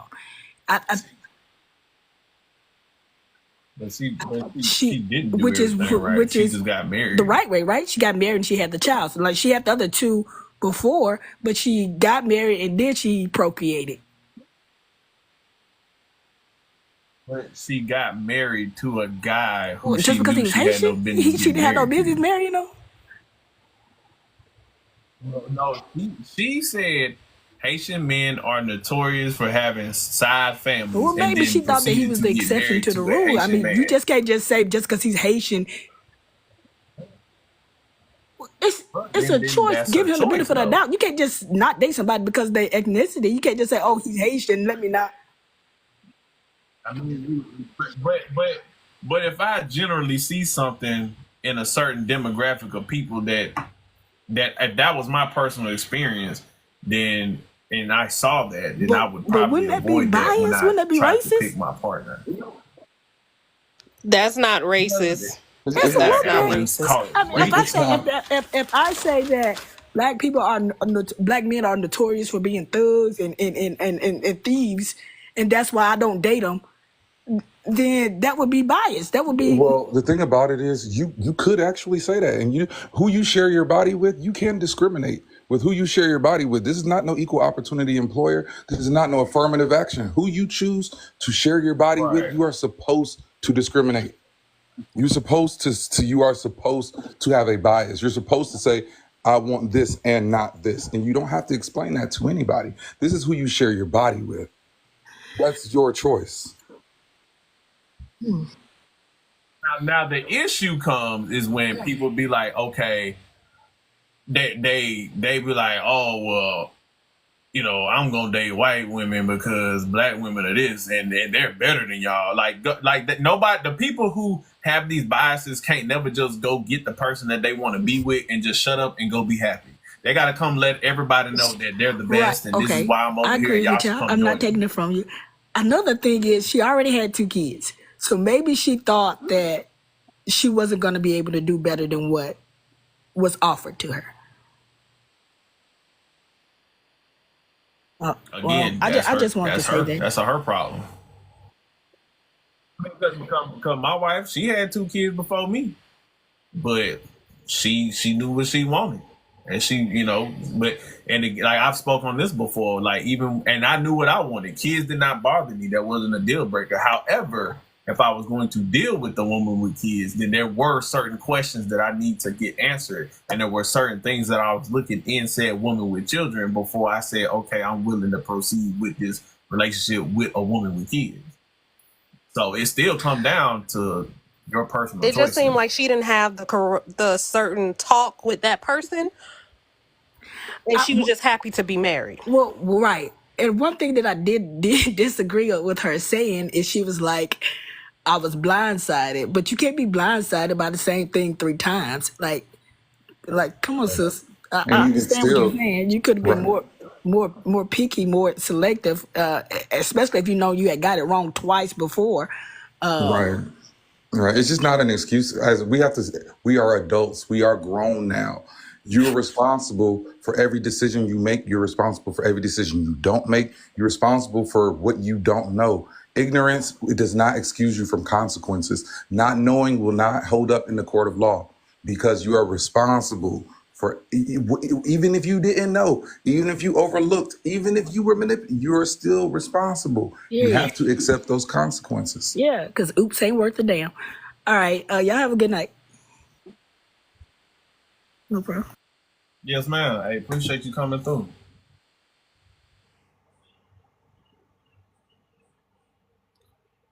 Who that is? Johnny, what's up, bro? Johnny, you there? Johnny? It looked like your Johnny? internet acting up. All right. There you go. There you go. Well, y'all got this. Y'all out here with this. No, but what I just wanted to add to it, like, I agree that you certainly get married before you have a baby, but I think it's important to add some context to it that just because you're at a certain point in life doesn't mean it's time for you to get married. I think a lot of people go to high school, go to college, get degrees, and say, okay, well, the next person that I feel like I love, I'm going to marry that person. And I feel like a lot of people fall into that trap of like, okay, this is the point in time I do it. And you still got to make sure that the person you are marrying is a person that you can be with forever and a person that can be with you forever. And I just, as an anecdote, I just know a girl, she did that. She was 2 years in college, got married, had kids, and then the guy turned out to be a pretty terrible guy. And so, like I said, I feel like you certainly should, get married and then start a family. But there's a lot of people who fall into that trap. And then that's when we get these horror stories coming out of it of like, oh, I married this person, they did this, that, and other. And then it discourages people that would go out and find someone they love and be married to them and have a happily ever after that. It discourages them from finding the person they love and getting married to them.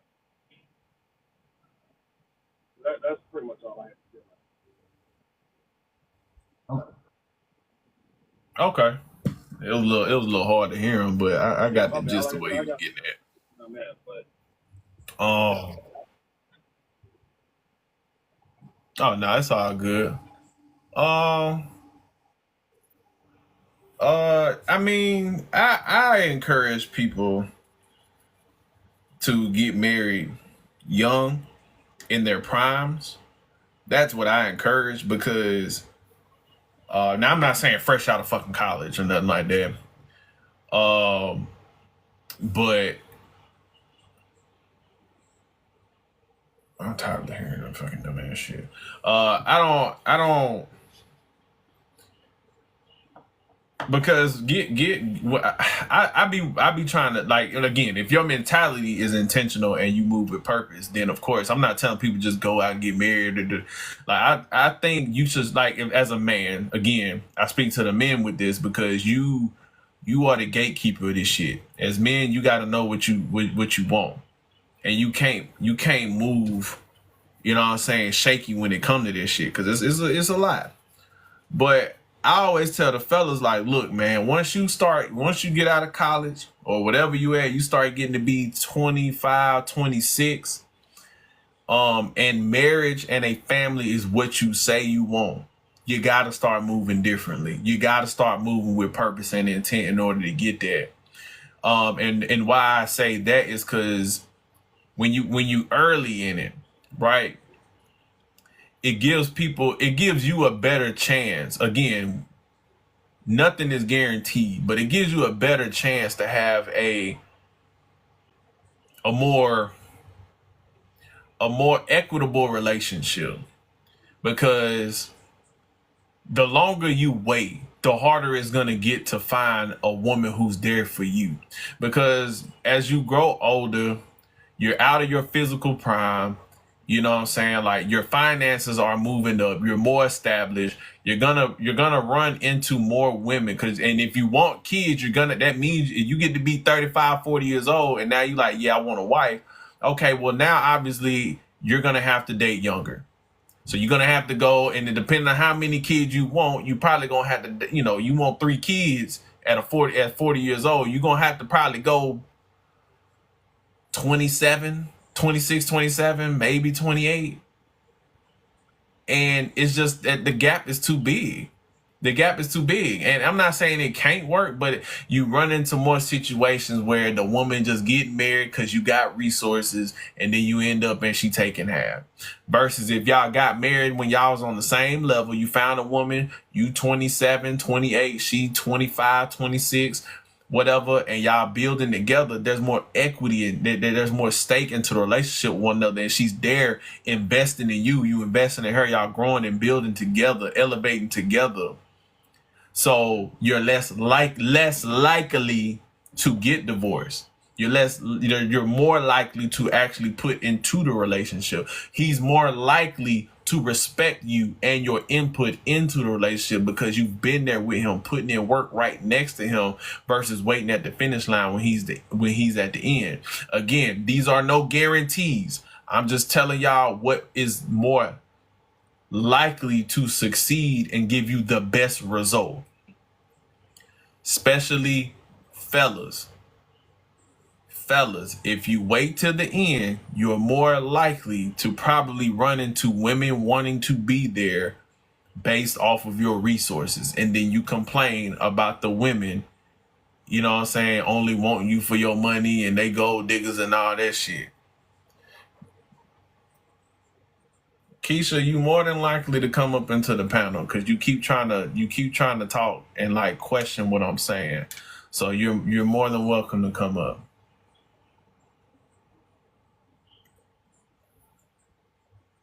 If not, shut up. They never want to say nothing when you invite them up, bro. But got all this smoke in the comments. Based off what research? It's my personal opinion. Based off of what I see, my life as a fucking man. That's what. But Benny, it's like, so what you're saying again, is not even debatable, because every man knows it to be true. Like men don't gotta know a lot of things, but every man knows who he wants to marry. Every man knows the situation that he in is not the person. Is not the person that they want to marry. You know what I'm saying? So it's just like, if you know that you don't want to marry this person, because every man knows, then just don't have a baby with them. Nobody's not telling you how to live your life. Do whatever. You know what I'm saying? Have sex with whatever. Do whatever. Live your life. But don't bring somebody else into your shit. So many times people will create these fucked up ass lives and then give that fucked up ass life to the only person who had no hand in creating that fucked up ass life, i.e. the child. And the child cannot escape that fucked up ass life. They just got to deal with it sober all the time, 24/7. And they didn't even create it. So live your life, but just don't make no kids. Right. Keisha, you got one more time. You can come up to the live and speak your piece, or you gonna be gone. Don't hide don't hide in the comments. Come speak your piece. You got one more time.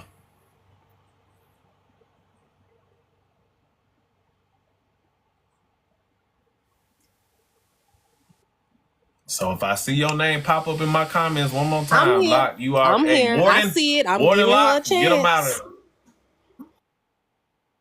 Because everybody always say, oh, you quit the mute now. You quit the mute now. Okay, I'm giving you a chance. Who that is? Pressure. Pressure said he don't really agree with Chad. I do, because as a bruh, again, men who move with intent know who the fuck they want to marry. Now, maybe these dudes that run around willy-nilly, that, if it happens, it happens. Sure, I give you the benefit of the doubt. But men who move with purpose in life, you know when you dealing with a woman, if you want to marry her or not. Hell, and you know what? Even the dudes who do move willy-nilly, they know they might not say they want to marry her, but they know the girls that they be crazy about. That they probably marry her because of fear or they whatever. But you know, a dude know what type of woman he gonna take serious and what woman he gonna play around with. We know that shit. Y'all gotta stop playing with that one. They know. What's good, man? Now I was just saying, Yo, I what agree up, with you when you Fresh? were like, when you like in your 20s, your early 20s, especially, you know, you come out there and you kind of still finding yourself as a man. And then as you develop as a man, you know, like you were saying, you don't really make your money immediately. Most young guys don't. They make their money like in their 30s, 35. So you know what you are like as a person, basically as a 20-year-old. You probably as a 20-year-old is much different than you are now as a 30-year-old. The same thing can be said about your significant other.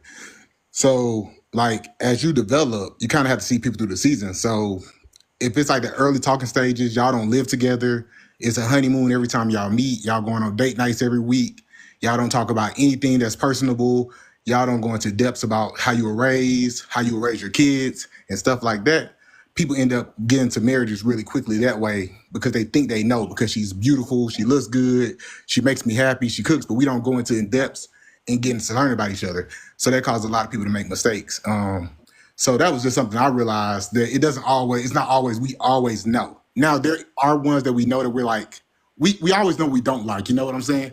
Like when you know what you don't want, you do know what you don't want. Like, you know, if you mess with that girl who's a stripper, can you say stripper on TikTok?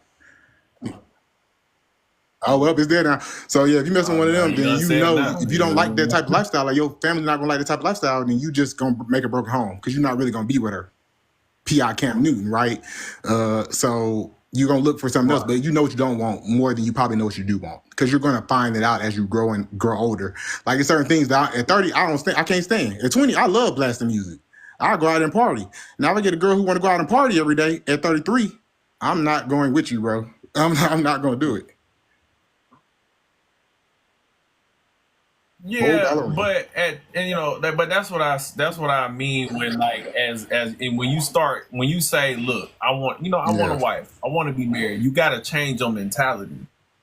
And so, like, those questions that you saying, those conversations, when you 26, 27, 28, you like, man, I need to start focusing when I'm dealing with these women to ask these questions because I want my family. I want my wife. So this is how I'm going to move when I'm selecting these women. A lot of dudes just continue moving on, just hitting and moving and being like, oh, well, if it happens, just liking the chick. And they going through the end of the cycle. And now they 35, 40 years old. And I like, well, I mean, I know I don't like a woman at parties. I know I like a woman, but they still not asking those women those tough questions that you need in order to establish a baseline and a foundation for building a family you brought up a and good being point. in a Like marriage. most of those people that do that and don't really evolve as they get older and older, they keep being like the party promoter. So their only thing is to have smecks and stuff like that, and that's their claim to fame, right? I have this many women, I have that many women.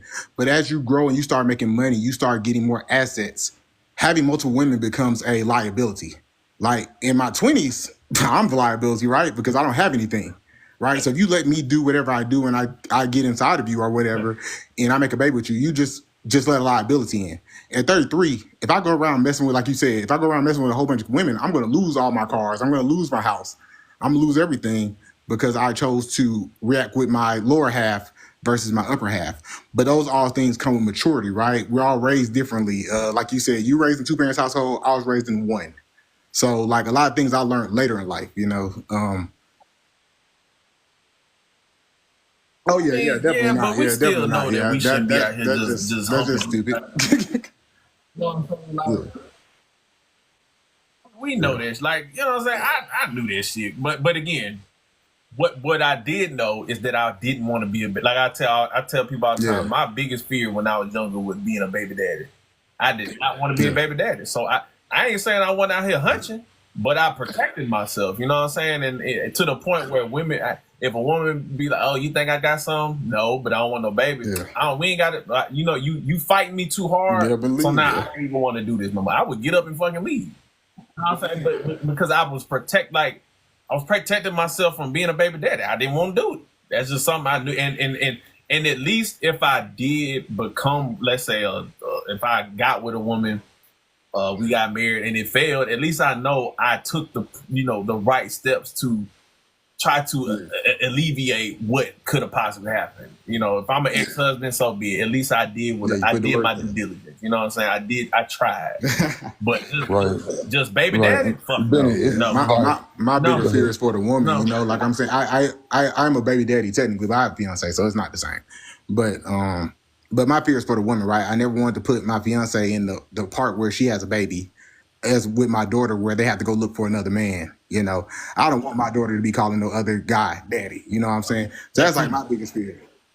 Yeah, exactly. I don't really do all that cocaine and being 2 household and baby sitting on your lap and you tell my baby what to do, you know, so that's what.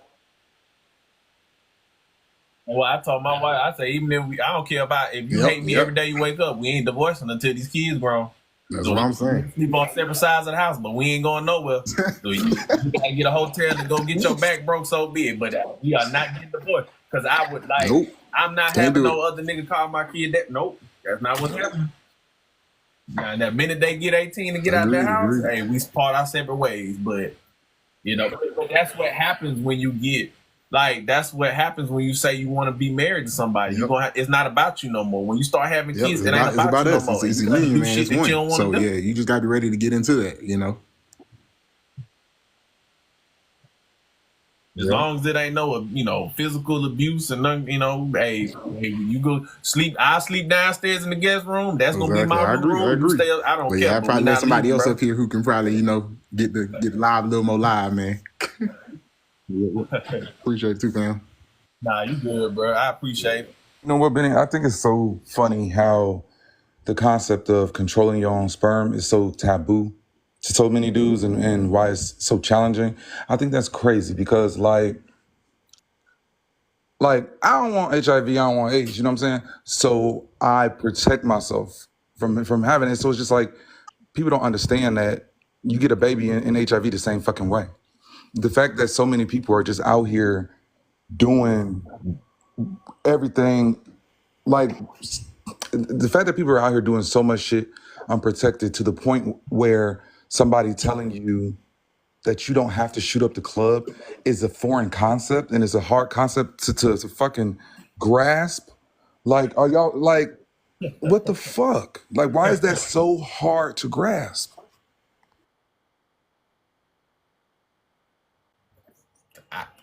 Shit, fuck if I know. I have no clue. I said I can't relate to what these dudes be going through because now man, she trapped me, but you have 100% control. Just like they be on them women ass about having them babies, you got 100% control on whether or not Exactly. It's like, that shit, baby just gravy be go up grateful that inside you got that a baby woman, and bro. not the other package, because you could have got that in addition to the baby, or you could have got that instead. And it's just like the fact that so many dudes are just out here having unprotected with a bunch of randoms. Like, I did a cross-country trip with my cousin. We drove from Detroit all the way down to Atlanta. He stopped in every state and knocked down a chick, and then went to Alabama and knocked down a chick over there before coming back up. But he be unprotected. He don't care. But it's just like, people need to take accountability for, like, come on now, like these babies ain't just happening. And I think it's funny. Yeah, that ain't just happening, man. They act like it's just happening, but at the end of the day, man, it is. People just gonna be nasty. Just a lot of nasty, dirty people around here, and the dudes be nasty, and the women, like I said, but don't let these women fool you. These women just as nasty as these niggas out here. But like I said, the amount of times that women would catch a whole fucking attitude with me, cause I'm pulling out some skins and shit. And they, what you gonna do with that, bitch? I'm about to use it. You don't need what you think I got. Like, these women want to hunch raw just as bad as these men, and so I don't have no sympathy for none of that shit. These dudes, cause you have That's what control I'm over saying. that, It's like, man. You have control. why is that such a over hard that. concept? Everybody knows this. Every man knows this. Like, you don't have to do that. Like, you have 100% control. Like, I don't think there's no excuse. Even if dudes just control that, even if the behaviors of if both sexes never changed, at least we wouldn't have a bunch of kids that are getting fucked up because of it.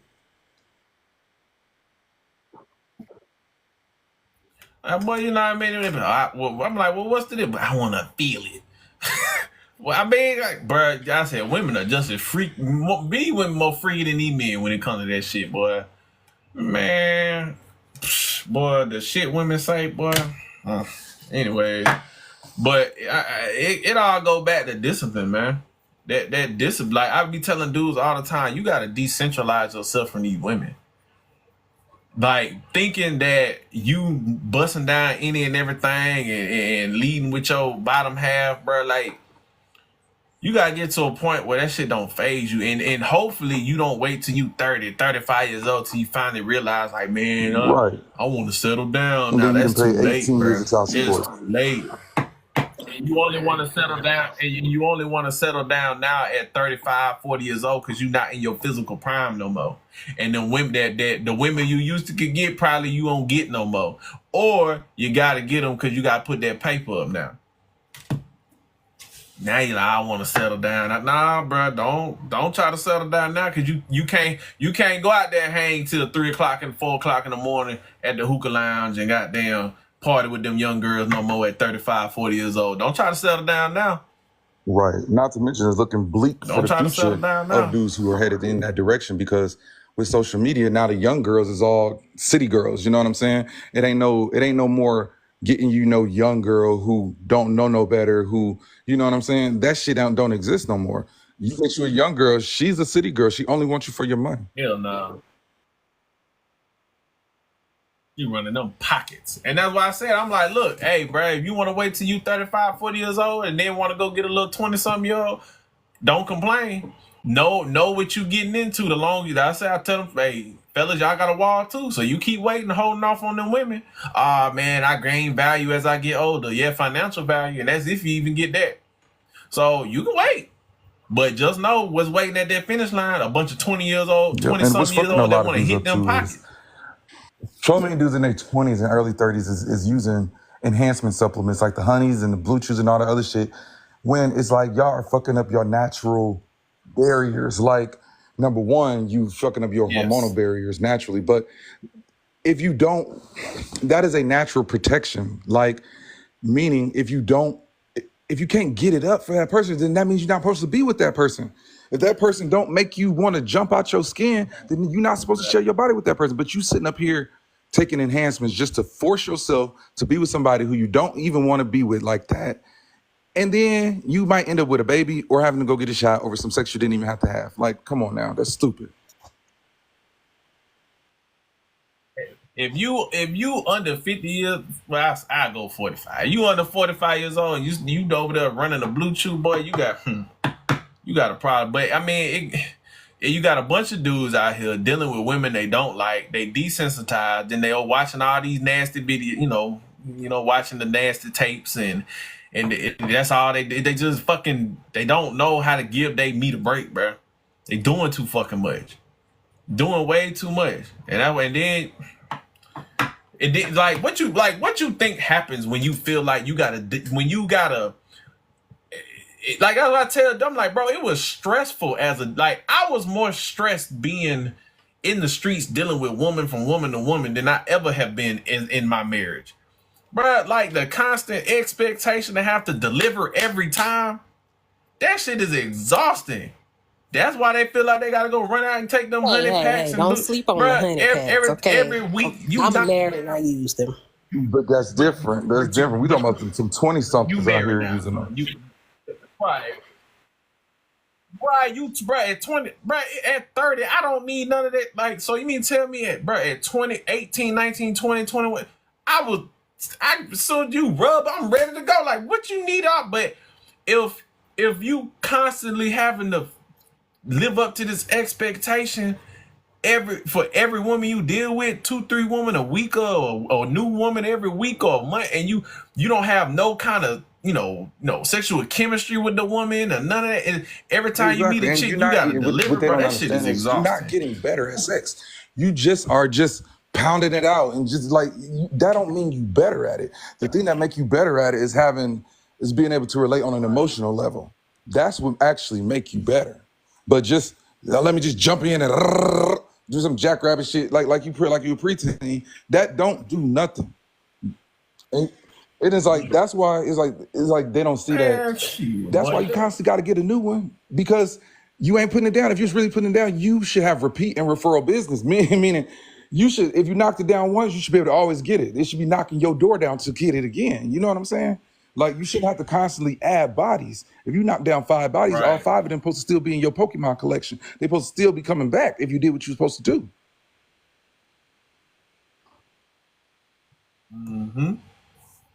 And you shouldn't have to sit here and goddamn. I said, but like when y'all mess around with all these different people, I mean, I guess that's what they mean by that soul tie shit. But it's like, man, you don't build no chemistry with somebody. There's no connection. There's no chemistry. Like, oh, you know what I'm saying? Like, that's how you get so many chicks that don't even know their own fucking body. And you think a dude supposed to do everything. It's like, you don't even know, you don't be with a man long enough for him to even learn what you like and what you don't like. And like, bro, that's why they be like, oh, I need a nigga that go rounds and oh, it's like, bro, you don't need all that. You don't need all that. If you actually rock with the person you was messing with, because foreplay you wouldn't need all starts that in conversation. It ain't just in the bedroom. Like, it's the whole connection, like mental shit. Yeah. And we tell dudes all the time, like, why everything, man. You forcing yourself by taking these enhancements. You forcing yourself to be with somebody who you really don't want to be with, because if your body don't respond to them naturally, you don't want to be with them. So it's like, why? How can I put this? Let me think about it real quick. Hold on. How am I gonna land this? Somebody had commented. Somebody had commented something along the lines of men who hate their wives, are married and hate their wives. Who said something like that? Somebody said something in the comments. if you're doing all that to be with somebody you don't even want to be with, then there's no way for you to connect to them emotionally, which means that you're not going to be good at what you're doing. Foreplay starts in the conversation. You know what I'm saying? Like, why can't, if you can't get brick just by a regular conversation with this person, if they can't get you, then that's not somebody you should be laying with. Right. Like, you sitting at the table, y'all at the dinner table having a conversation, you like, oh yeah. And not just because of, you know, her physical looks or whatever, but like, shit, hearing my goddamn wife when we was dating and we first started talking, she talking about Harry Potter and all that shit, and she talking about, you know, she was interested in the thing, you know, she didn't know what the fuck anime and manga was, and she thought that shit was dirty and all that shit, but she was interested in me and interested in my hobbies and interests, and I'm like, oh yeah, I rock with that, you know what I'm saying? I can be myself around, I can open up, like, that is what led to, you know, having great bedroom chemistry, because it was like at that point everything else already clicked. So now we just got to build on this. Like, I don't think people understand, like, man, this shit. That's why I vouch for this shit so bad, because when this shit work, bruh, man, I don't, that's why I can't, like, I be happy. Cause I still am turned on by my woman. I want to come home to my woman.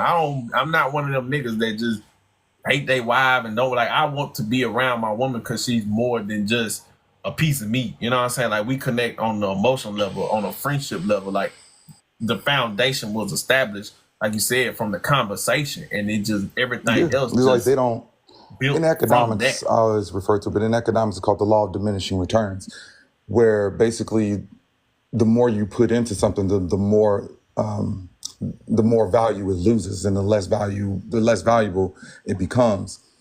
And that's what a lot of dudes don't really understand. You putting 20% here, 20% here, 20% here, 5 different ways. You done split yourself 5 different ways. You're not going to be able to push any of those to the finish line. But if you focus on one thing and do that thing well, that's the only way that you will be able to have movement. That's what I said. Most of the time, dudes be having motion, but they don't have no movement. And they wonder why they be exhausted, but their life look the same. 10 years later, you exhausted, you tired, you look like what the fuck you been through, you wore out, but your life is the same. That's because you split yourself too many times. It's the same thing when it comes to, like, work. The reason why the woman gets what she gets in a divorce in a traditional marriage where there's a stay-at-home wife is because she was there to make sure all you had to do was focus on that one thing, which is work. And when you can focus on that one thing, which is work, you can stay late when needed. You can attend the company outings. You can fucking network with the right people. You can do all these because your only job is work. So you moving up that ladder fast because you laser focusing your shit. And that's why she had, because you wouldn't have been able to do that if you had to split your time with taking care of the kids, cleaning up the house, picking out your clothes. If she does all that for you, you ain't got to do nothing but work. You're going to make that money faster. That's what they don't understand. That's why they constantly hovering around $40,000 and shit, because you split yourself too many times. Focus on one job, focus on one person, and your life it's exponential growth, not no fucking 27 cents a year, motherfucker. You will go up by $20,000, $30,000, $40,000 in 1 year. Trust me, been there, done it. Shit, I just did it. That shit clicked on Friday. Chad. Shit, so I mean, Y'all ignoring Nick. She asked you a question like 3 times. Y'all still ain't answering. I don't. Oh, it was Nick that. Yeah. Okay. So Nick had said it. She said, why do some men hate their marriages? Yeah, I remember somebody said something. I was like, why do some men hate their marriages? Discussion. I mean, because it can be a lot of things. I from my personal, like, experience, not personal because I didn't. I think it can, like, all the things can just boil down to them marrying probably one or two things. Them marrying the person, that somebody they didn't like, or they're with somebody, they was with a woman for the wrong reasons, and now they're sticking it out for And whatever then they reason, and they're also, miserable with that woman. like, all men know who they want to marry. Like, that's the fact. Now, they married somebody who they knew that they didn't want to marry. That's why they're miserable. They knew that they did not want that woman. They married her because she was what would be acceptable. A lot of men don't like, if men had the balls to just love who they lusted, shit would work. Shit would work. But instead of just loving who they lust, they want to be like, no, I really like this girl, I really like her, but she I can't take her to around my family because of whatever, or she big, or she that. But that's who you really like, and you know that's who you really like. But you gotta go get the one who you can impress around your friends, the one who gonna look good when you around your friends and in your social circle. So you live a life with a woman that you know that you don't want, because you got her, you married her because she fit the image of what you thought you were supposed to have. But you knew who you really wanted. It was that fat girl, but you couldn't bring her around. Or it was that girl that had slept around a little bit. You really did like her. But no, can't do that. All men know, trust me.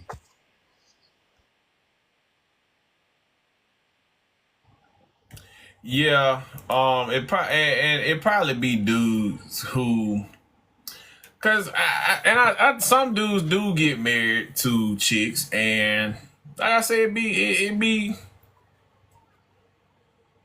that the guys that get married to that girl, and he might have liked her, but she didn't like him. And the way she acts reflects on, their relationship. So he probably ain't getting no ass, and she nag him all the time and stuff like that. And he come to work and he moan and complain. But again, I can't relate to that shit. I mean, I can't relate to that shit. But then again, just like with the ladies, as that guy, she didn't just start being that way. Like I don't see where, like, it was probably something along the lines that it was a red flag he ignored, like, you know what I'm saying? Or I think I'm gonna change her, like, once the kids get here. So it's the same shit. But again, I can't relate to none of that shit, because I married who I actually like, who I wanted to be with, because I was intentional. I properly vetted. She came around my people. They look, you know what I'm saying? So it's like, I forgot to tell you. I don't know. Remember that other live that I be in? The conservative people? Yeah. So, I'm sorry. I'm moving furniture in my house. That's why I'm in and out. So they want to fight you. Because, yeah, they want to fight you because you took me, because I didn't go to their live because I'm always in your live, so they feel some type of way now. LOL. And then they got banned the other night. Whatchamacallit was in there? Char, oh gosh. Char was in there. Charlene, she was in there when it happened, and she laughed because they were saying how they said, "Oh, tell him to come to our lives, and we want him to explain why he keep taking you from our lives." And I was like, "Yeah, you don't want him in here. You don't want him in here. I'm telling you, y'all views are not gonna match up. It's gonna be chaotic." I can't. I'm just trying to I get can't some with you, clout. But nah, Nick, I say, she said you and your marriage is not common. Honestly, I really feel like my marriage is actually really I mean, because again, I don't hang with nothing but married people, married black people. So, and I can only go judge off the outside, but from the outside, the black people, the black people I do know that are married, I mean, like, shit, they all have decent marriage. It's not common to be married in black community, but from what I can see, what I see of married black people are they're doing what they're supposed to do. Again, all I hang with is married people. All I deal with is married people. All my friends, besides one, is married. All my wife's friends, all my friends, my wife's friends are married except her one childhood friend she grew up with. But everybody that I see that is getting married, again, from the optics, I don't know the internals of their marriages, but what they got going on. Who is this Jesse? Come up, Jesse. Come up. Cause you got a lot to say. Come up.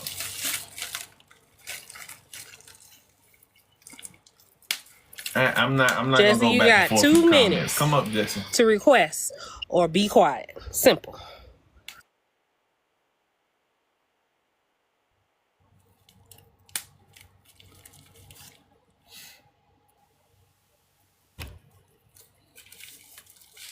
Hello. Hello, Jess. Yes, go ahead and say your piece so we can stop going back and Your comment. relationship is very much not common. What is common are people kind of just getting into relationships and settling, to be very honest with you. People are not choosing people that they are in alignment with. They're kind of just in the relationship. So how would you know? Because you can see it. How would you know? You can go onto Reddit, you can go onto Facebook groups, you can just see people talking about it. So just like I can see happy, healthy marriages, right? Okay. Right? So if I only see happy and healthy marriages, what does that say? That I surround myself with people who have happy, healthy marriages. So if all you see is people not having happy, healthy black marriages, you surround yourself with people that who is are not unhappy. What I said. I didn't say married. that I surround myself with people who are unhappy or unmarried or whatever the case. I said that I said what you have is just not common, sir. You chose someone that you liked, right? That you loved. You had a great relationship with, great rapport with, a great respect for. That is just not what you see happening or what people are discussing when they're discussing their relationships, especially married couples.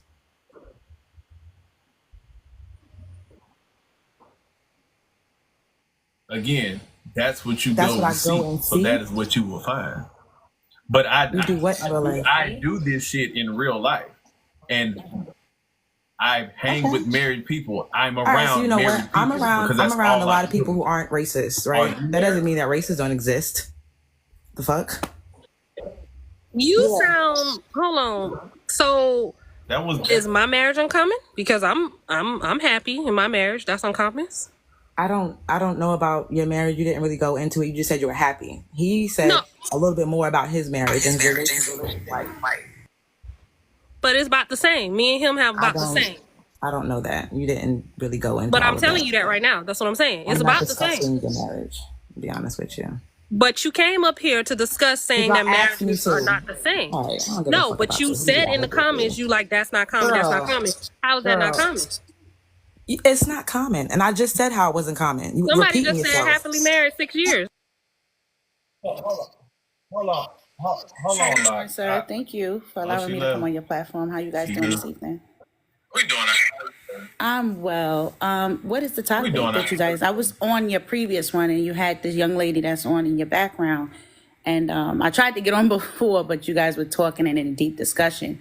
I don't know if you're still talking about certain things, or I see here you guys talk about marriage. I don't know. You got it. I'm sorry. Let me. I don't know. You got it. Yeah. So I mean, right now we was just talking about. She was in the comments because Nick asked if we, she was asking us about men who get into, unhappy marriages, what causes that. And, I spoke on it. And then the lady that just ran away, she said that marriages like myself, and my wife, because I spoke on picking, my wife based off because I liked her, not because of society, whatever, extra reasons that outside of me actually liking my wife. And she said that my marriage is the exception. Like, that's not what normally happens or is what's common, that people actually pick people based off of liking them. They just go and pick people. They quote unquote settle, is what she said. Thank you for giving that context. Well, I'm not married yet. And that is so many layers to that of marriage. Everybody marriage is different. Everybody reasoning to get married is different. So you're not supposed to shame or blame or judge how people get married if that's not your belief or what you may agree in. Now, for me, I'm a woman of God. I have a relationship with Christ. I wouldn't be so gung-ho on religion, but I do have a different perspective for me with marriage. And I don't try to force anybody to believe the way that I choose to follow or believe in marriage is the right way to go. Again, that's for each his own, right? So maybe her delivery, I didn't hear all of it, but her delivery is wrong. To each his own. If you are married for whatever reason, that's you. And you stick to that. And whatever she may be married for, that sticks to her. So if you don't agree with somebody, it's not for you to, downplay what they do and things of that nature. For me, I'm abstinent now. I've been abstinent for 5 years because I just believe that my body is a temple and it belongs to my husband. And I don't want to share my body with other men. That's not a design for me. That doesn't mean that my marriage is uncommon or is whack or is not believing. It's just what's for me is for me. And I think people need to stick to what works for them and just go with that. But don't be judgmental about it. And don't, knock other people for what they're doing. You can teach one. Each one is supposed to teach one. If I'm learning something in my marriage that can maybe possibly benefit you or uplift you or strengthen your relationship, then maybe. But don't tear nobody up down for that. Wow. Yeah, with her to say, so like that's why I told her to come up, because she's all in the comments and trying to be funny and was like, "Oh, well, you're a numbers guy. Well, how do you know that? What's the facts behind? What's the numbers behind it?" I'm like, I can only go off of what I see. So only 30% of us black people are even fucking married. So if I'm hanging around other black people that are married and I see black people who are thriving, the ones who are married are thriving, having a great life, doing teamwork, building this shit together, which is why. And then there's people in the comments saying, "Yep, I'm married this, I'm married that." Like, you see this, what's going on, and you're going to tell me that I'm just making shit up. It's hard enough. It's hard enough for black people to even get married. And so you think that the black people that are married are staying married because they ain't happy like together? I said, it's different layers, right? And one thing I want to just, again, I'm not married, but a lot of my best friends, like 5 of my best friends are married. 1 just got engaged. And I speak to them about certain things, about, respecting their marriage and respecting each other and things of that nature. Now, you also have to remember, if you are not, even my best friends, I'm not with them 24/7. I don't live in their household. I'm not part of their marriage. So I only could respond based on what they decide to show. But who's to say that they're happy all the time, right? People go through things. The marriage go through things. You go through trials and tribulations. You have to learn how to communicate. And people have to go through healing, I believe, before you even get in a relationship or even try to get married, because you are taking on another person into your life. It requires balance and things of that nature. So it's so many layers of what can go on in a marriage. And I recommend that you make your marriage work for you, opposed to what society say your marriage should look like. So again, there's so many layers to it. Right. It is. And I think that to say, like, we can only go off of what we see on the surface, and then the intricacies of what that particular marriage or relationship has going on. But you can generally tell. You can tell when whatever their version of happy is, you can tell if they're happy together with one another. You can get a sense of that. And when I say happy, I'm not saying that it's going to be happy all the time, 24/7. Anybody that's married will tell you you're not going to be happy. You're not going to be happy every day. However, it's again, it's when I say it's so many layers. My cousin and his wife got married. They were married for a number of years. They was together since they were like in junior high school. And after they had 2 children and things of that nature, they divorced. I wasn't around my cousin, nothing like that, not as much to know what goes on in their marriage. But for the fact that they married young, I don't want to be negative about it, but I was like, oh, okay, you guys divorced, you moved on. It's understandable to a sense. You married young. You guys did not know each other. You knew of each other, and you only knew a season of each other when you were growing in that. So you were kids, and some people stay on that mindset of, oh, I love you. We've been together since we were kids. However, life is life, and you enter a new dynamic as you grow. And then in that dynamic, you grow apart. You no longer have the same things in common as you did when you were younger. And some people get so caught up in that they get afraid to try all over again and start over. And some people tend to settle in that.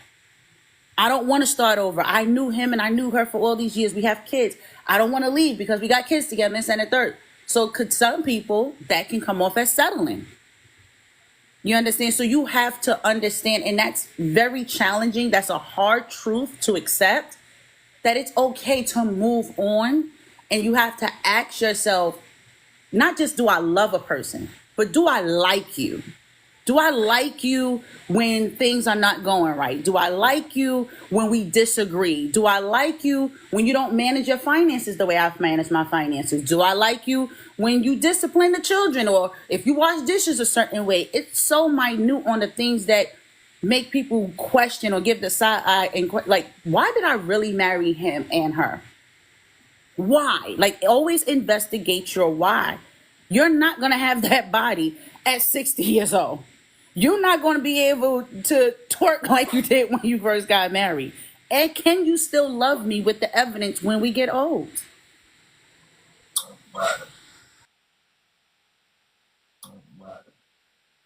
I'm tracking. But yeah, hey man, hey, you right. Hey, folks got to know it. You gotta like somebody. That's what I always tell folks all the time. But Miss Florence, what's up?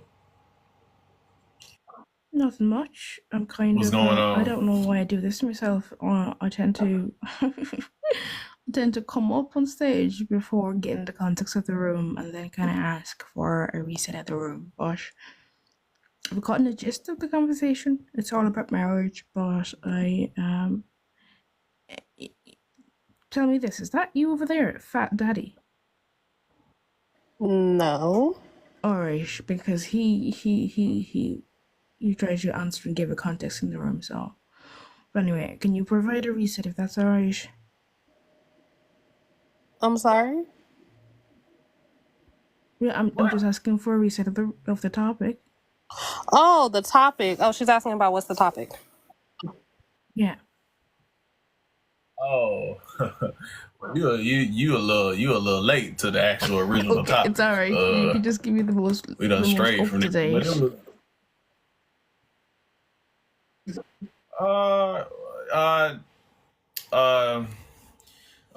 Nick asked, why do guys that are with some in marriages and they're like they hate their wife type shit, and they're not happy with the woman they're married. Like why do you get some guys that hate their marriages? And that's how we kind of got to where we at now. That's lovely. I don't see how I can provide a submission in that regard then. Oh, You're okay. welcome. Well, thanks for I coming genuinely up. thought the conversation was relating to the woman behind you, the gorgeous black woman. Well, it Bruh, was, but you like 3 hours we don't late. follow each other. I was scrolling through this. Oh, Lord. All right. Well, this was insightful. All right. Don't do I that. didn't know. Don't make me Good laugh. I jail. told you.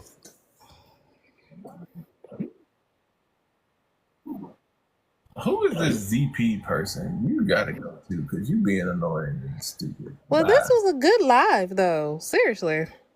But yeah. I mean, I can't complain.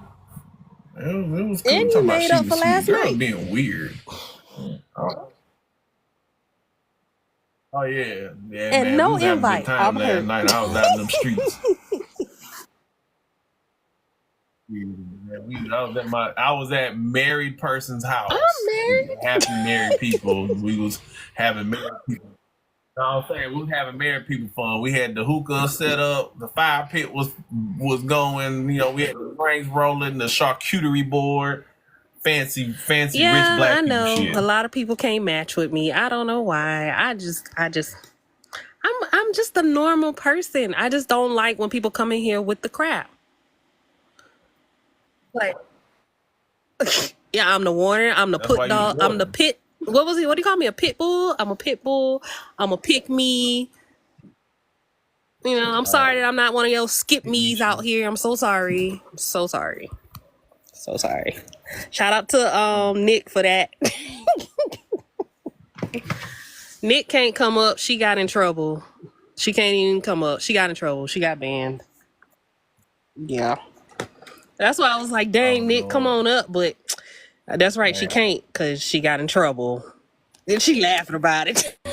Yeah, you got in trouble. That's why you can't come up.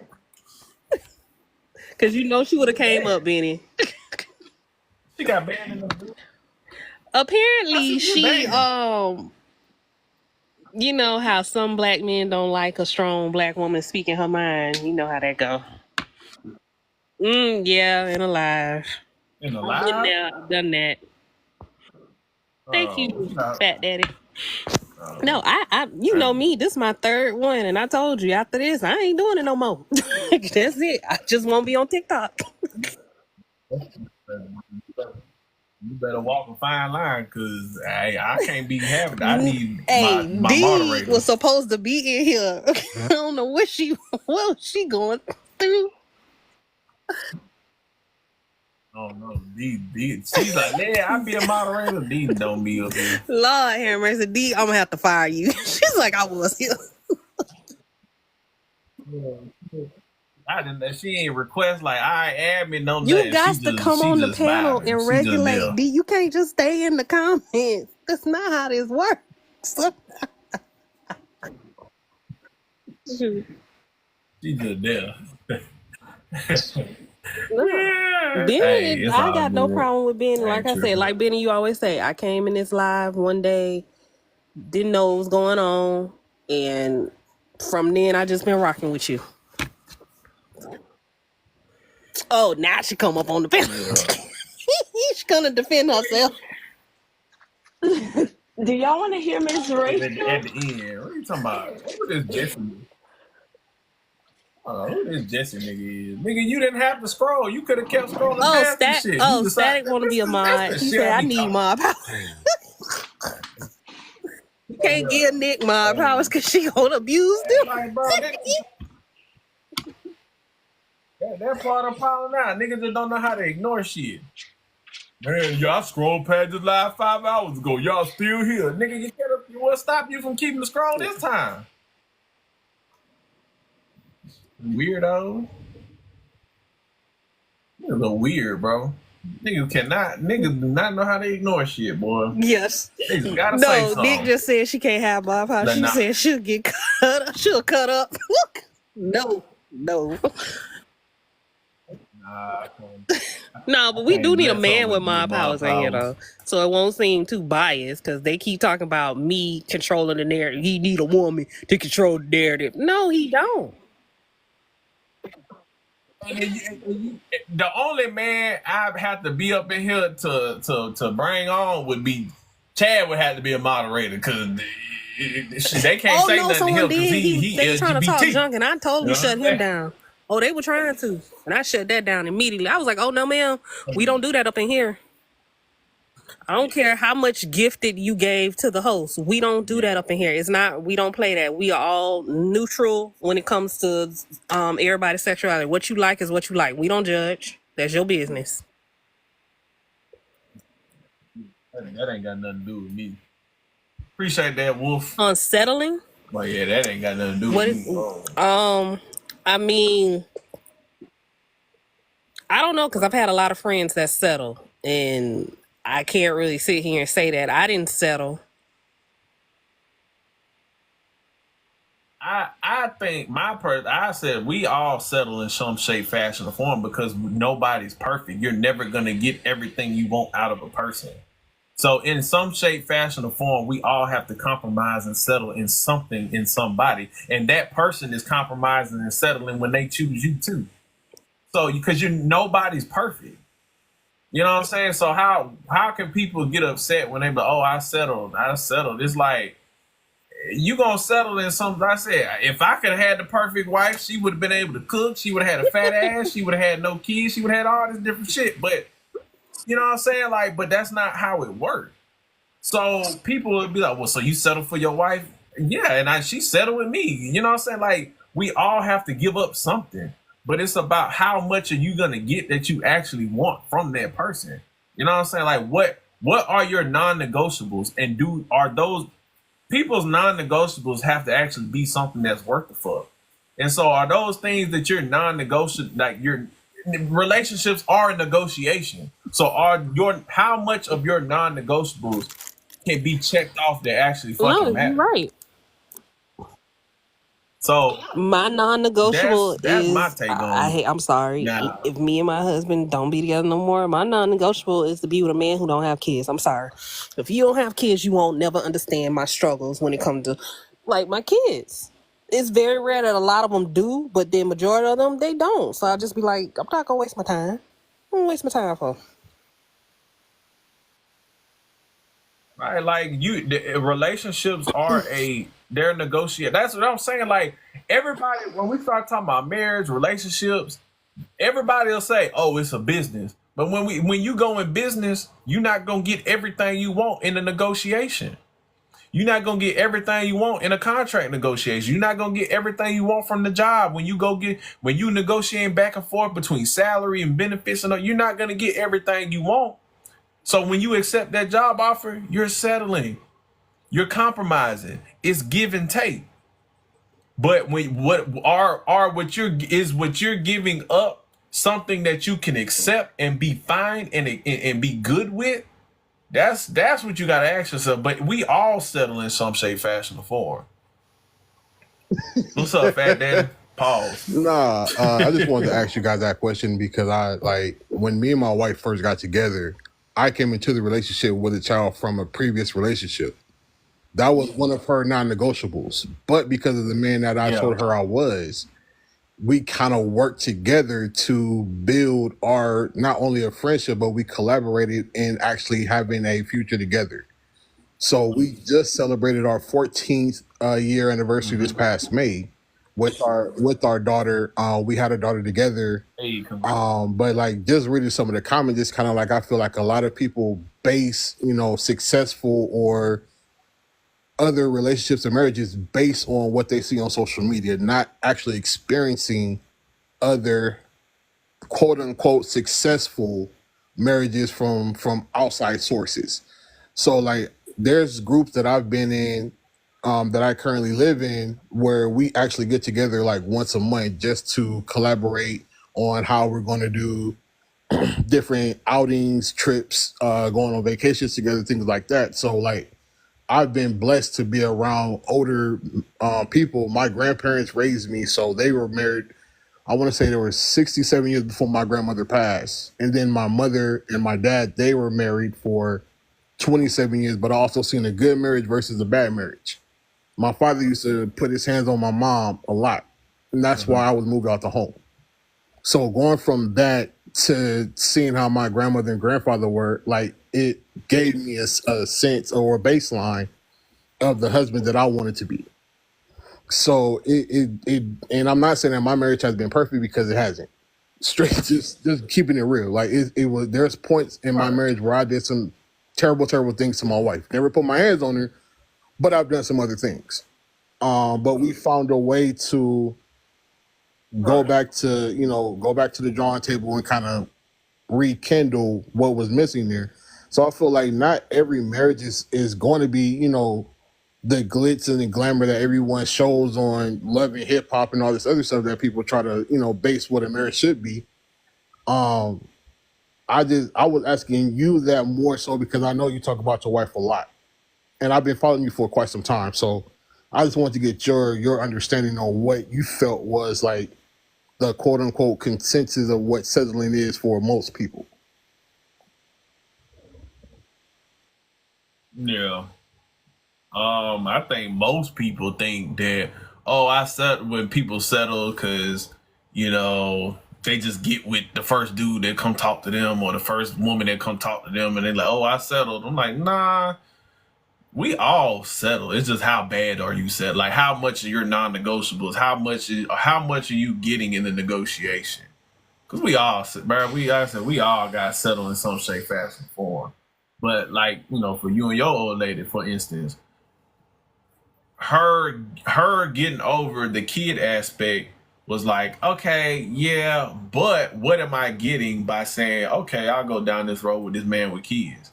I'm getting a provider, a protector, whatever the case may be. Her in the table of negotiations, she was able to get over the kid aspect to gain 14 plus years of marriage. So all right, Nick, just so you know, I never cheated on my wife. I had a really bad drinking problem. I'm a former vet, so my vice was alcohol.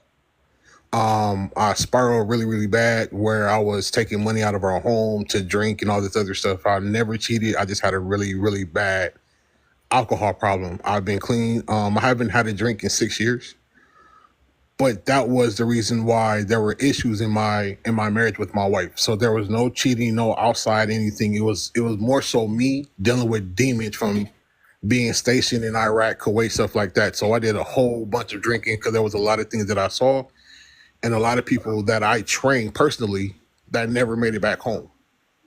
So I had the issue. It was always me. It was never her. So it was better for me to get myself clean and, so I could take care of my son and my daughter. But I needed to fix myself. And I saw I was hurting her with the way I was, as much as I was drinking, I was drink to the point where I would pass out. So that was the issue between there's no outside infidelity or anything like that. See, Nick, I told you, y'all always think somebody cheating. But nah, man. Hey, again, congrats on, being sober for, 6 years. Congrats on your marriage, 14 years. Hey, man, keep doing your thing on there, bro. Good night. No, I can relate with him with the whole sobriety thing because that was like with me, but mine was not alcohol, it was medication. But I stopped for my kids. I did it for my kids. No, nothing like that. It was like pain pills because of my back. Because I had hurt my back. Remember I told you I used to work in a warehouse. I hurt my back, and then, hey, they kept giving me the pain pills, so I kept taking them, and then I started taking them for other reasons. So, yes. Spaceships on Bankhead, Let me stop with you. See, there you go. And here come D, still on mute, I see. No, so first off, they was pulling my hair down in these comments. I was tussling.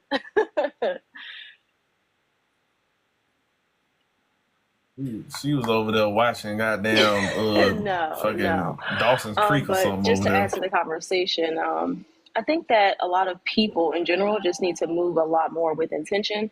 So me personally, I've been married with my husband, 6 years? We've kind of known each other for like 14. But on my first date, it was simple. It was clearly like, what's your last name? Because if I don't like your last name, I couldn't date you because I was dating to be married. So I drilled that far down deep. So it was, how do I say this? a lot of picky questions right up front, but a lot of ladies don't want to be picky up front because they don't want to like miss the opportunity of this guy. I want to go on dates and I want to do that. But it's like, if you don't want that in the long run, don't waste your time, because you're only going to be setting yourself up for failure. And I wish a lot of women were just a lot more honest with themselves because we are starting to age ourselves. We are starting to, how do I say this politely? Because I try not to offend anybody. But my Them best eggs friend ain't getting any fresher. Just say it. Them eggs ain't getting any freshest. Okay. And I have a best friend, and she was married, and she's going through the divorce, and me and her, we have very real conversation. She's like, now I own a house, I ain't got no kids, but to these men, I'm expensive. They ain't trying to come at me with that. They want to go date the young girls. They want to have a little quick fun. And now she's starting to realize, like, it ain't the same. And a lot of women don't want to have that conversation. A lot of women want to just tell you, like, girl, go out here. City girl, we got this. We got this. Yeah, girl, I got the money. Yeah, run it up. Red bottle was this. It's like, yeah, but what about when you're 65? If you don't mind me asking, why they getting divorced? He was a narcissist. And basically what happened was she ignored the red flags. She built them up in hopes of, well, once we start dating, it'll be different. Once I'm the main girl, it'll be different. Then, he didn't change. She ignored the red flags. And then it became, well, once we move in, he'll settle down. He's still being crazy boy. Then they get engaged. Then it becomes, well, once we get married, he's going, and she kept chasing the dream, which a lot of girls do. They chase the dream. They chase the checklist, as I tell my girls. You can't chase the, huh? What he is, man. Yes. I said they better take them men for what they are and understand do you want to accept that or not?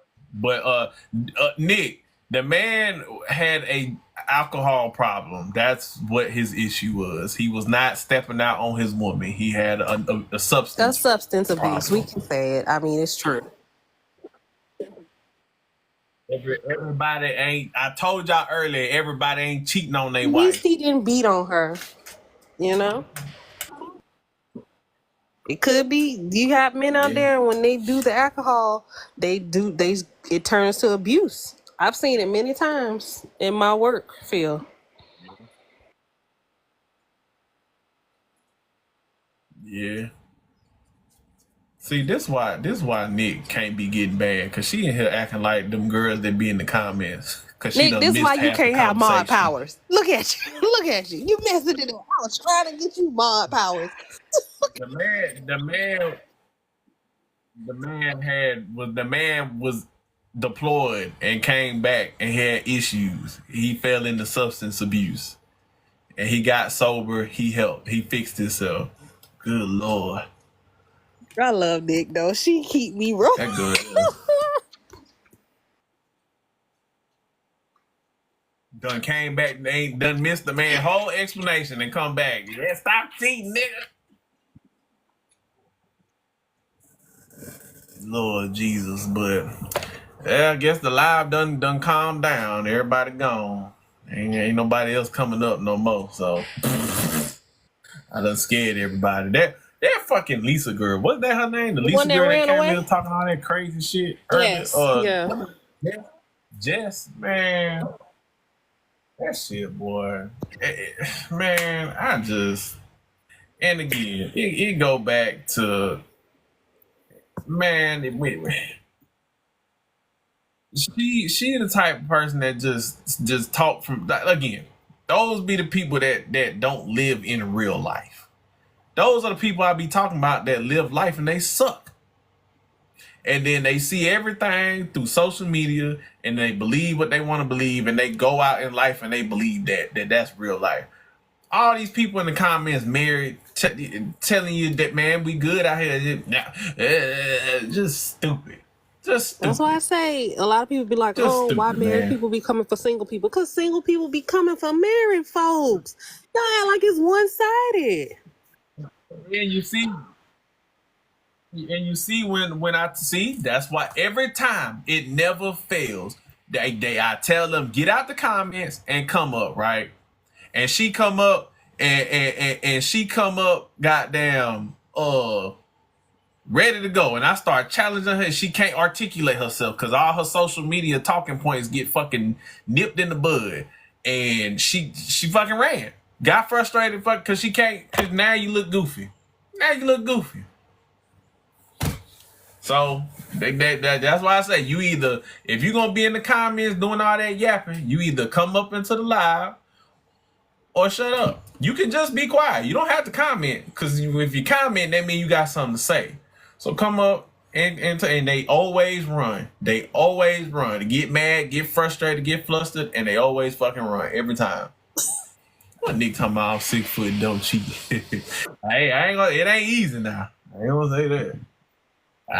Yeah, we know you don't speak on marriage, Miss Smith. We know you don't speak on marriage. We talk about your other kind of single friends and all of them. They be talking that mess and then get mad when somebody say something to them. Like,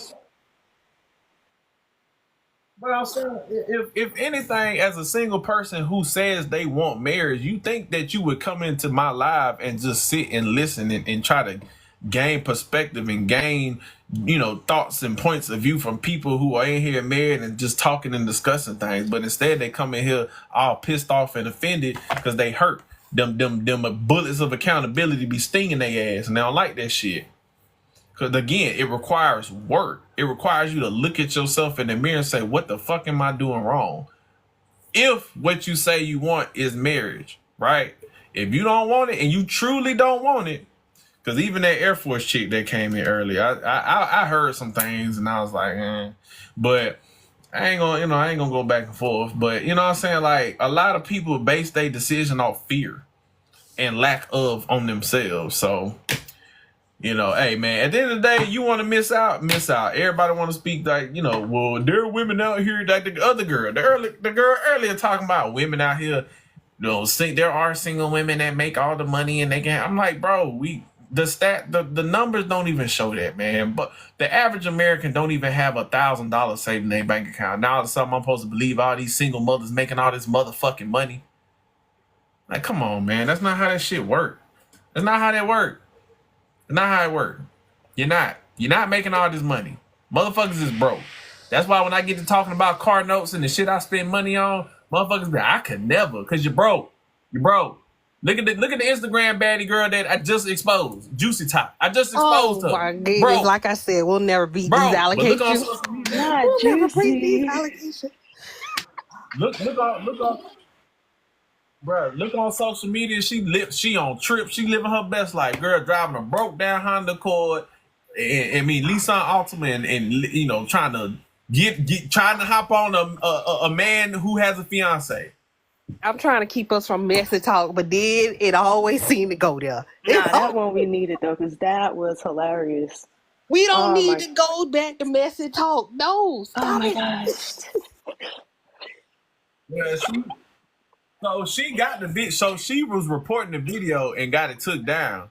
And she told Buddy that she got it took down. So proud of she her. told Mel that she got it took He's down. so dumb. Like, these kids really be thinking they're doing something. Lord Jesus Christ. The truth hurt, man. These The truth women, hurt. I swear. See, that's why I don't claim y'all. Even when I used to play on the other side of the fence. That's why I kept a roster. Because I couldn't trust y'all. Can't trust them. Hey, you see those studs complaining about these women. So it might not be men, it might not be the problem. I told you she got that BBL off that pandemic money. She got a PPP BBL.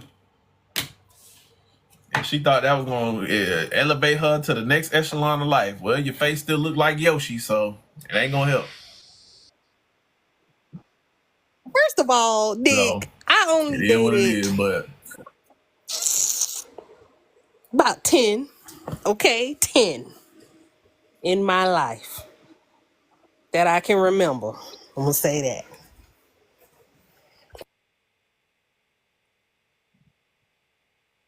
So, I don't know, man, but maybe next time somebody I can't even tell you how much 120K is. Man, like, bro, Man, with that man, this new job I'm about to be working, but I'm about to be Well, let pulling me in about hold 15 $1. bands How a about month. that? That's before TikTok. I told you on the 15th, I got you. I am done. I will pay you for your I'm done dues, for the okay? night. Okay. I want to pay you for your dues. All right, I'm gonna hush, be hush. quiet. I'm gonna be quiet. I ain't gonna say that. So you know, you over here get called. Since you over here getting called Pick Misha and a pit bull and a goddamn Rottweiler puppy, Like, do I look I like make that? sure you Seriously, alright, is it man. giving God that? damn. Seriously though, is it? Nah, that's cause you come up in here, goddamn, getting you seen my lights before you 6K. came up in here. It was at like what? Now look at it. So that's why they don't like you. But see, it's not like we like the other lives I've been on. They be like having cash apps and stuff like that. We don't do that. All I'm asking for is likes and shares. Cause That's what I'm saying. We don't have no cash app up. We not asking you to put money in our accounts or nothing like that. All we asking for is shares and likes to keep the algorithm going. That's it. Is that so wrong? I ain't never. I ain't selling no. I ain't got no. I done made my little videos, you know, for the products that I want to promote that I feel are cool. That I actually use, that little dog vacuum and them little creatine gummies, which I need to order some more. But other than that, I'm not begging nobody for no damn money. Again, this social media shit for me is for play. I don't need nobody money. I'm not begging for no money. If you want to give me some money, I'll take it. But I ain't gonna say, hey man, hit the cash app, hit the super chat. I don't need that shit. Motherfuckers hit me up all the time. Like, I could really be one of them dudes. I really could. A life coach and all that shit hit me up for one-on-one sessions because niggas hit me up all the time, like asking me for advice and stuff. I could make dudes pay me for my time if I wanted to. I really could, but for what? For what? I'm not trying to get rich off no damn social media. Seek protein? Nah, I only use one protein. And that's Nutricals because it's cheap. I mean, like I said, I got a real life outside of TikTok, so maybe like once my wife retire, and like I said, I'm gonna be done working by 40. So maybe by the time I'm 40 years old, maybe I'll turn into a mentor or life coach or something like that when I ain't trying to go to work no more. But right now, this is not. Okay, so we gonna wait on that book. I see. All right. What? I'm just saying. I thought you was gonna write us a book on how not to be a pick me. I'm done. I might become a New York bestseller. Then something. We never know. I'm sorry. Nick said the questionnaire. Sorry, it's the questionnaire. 25 questions by Benny. Did I get it right, Nick?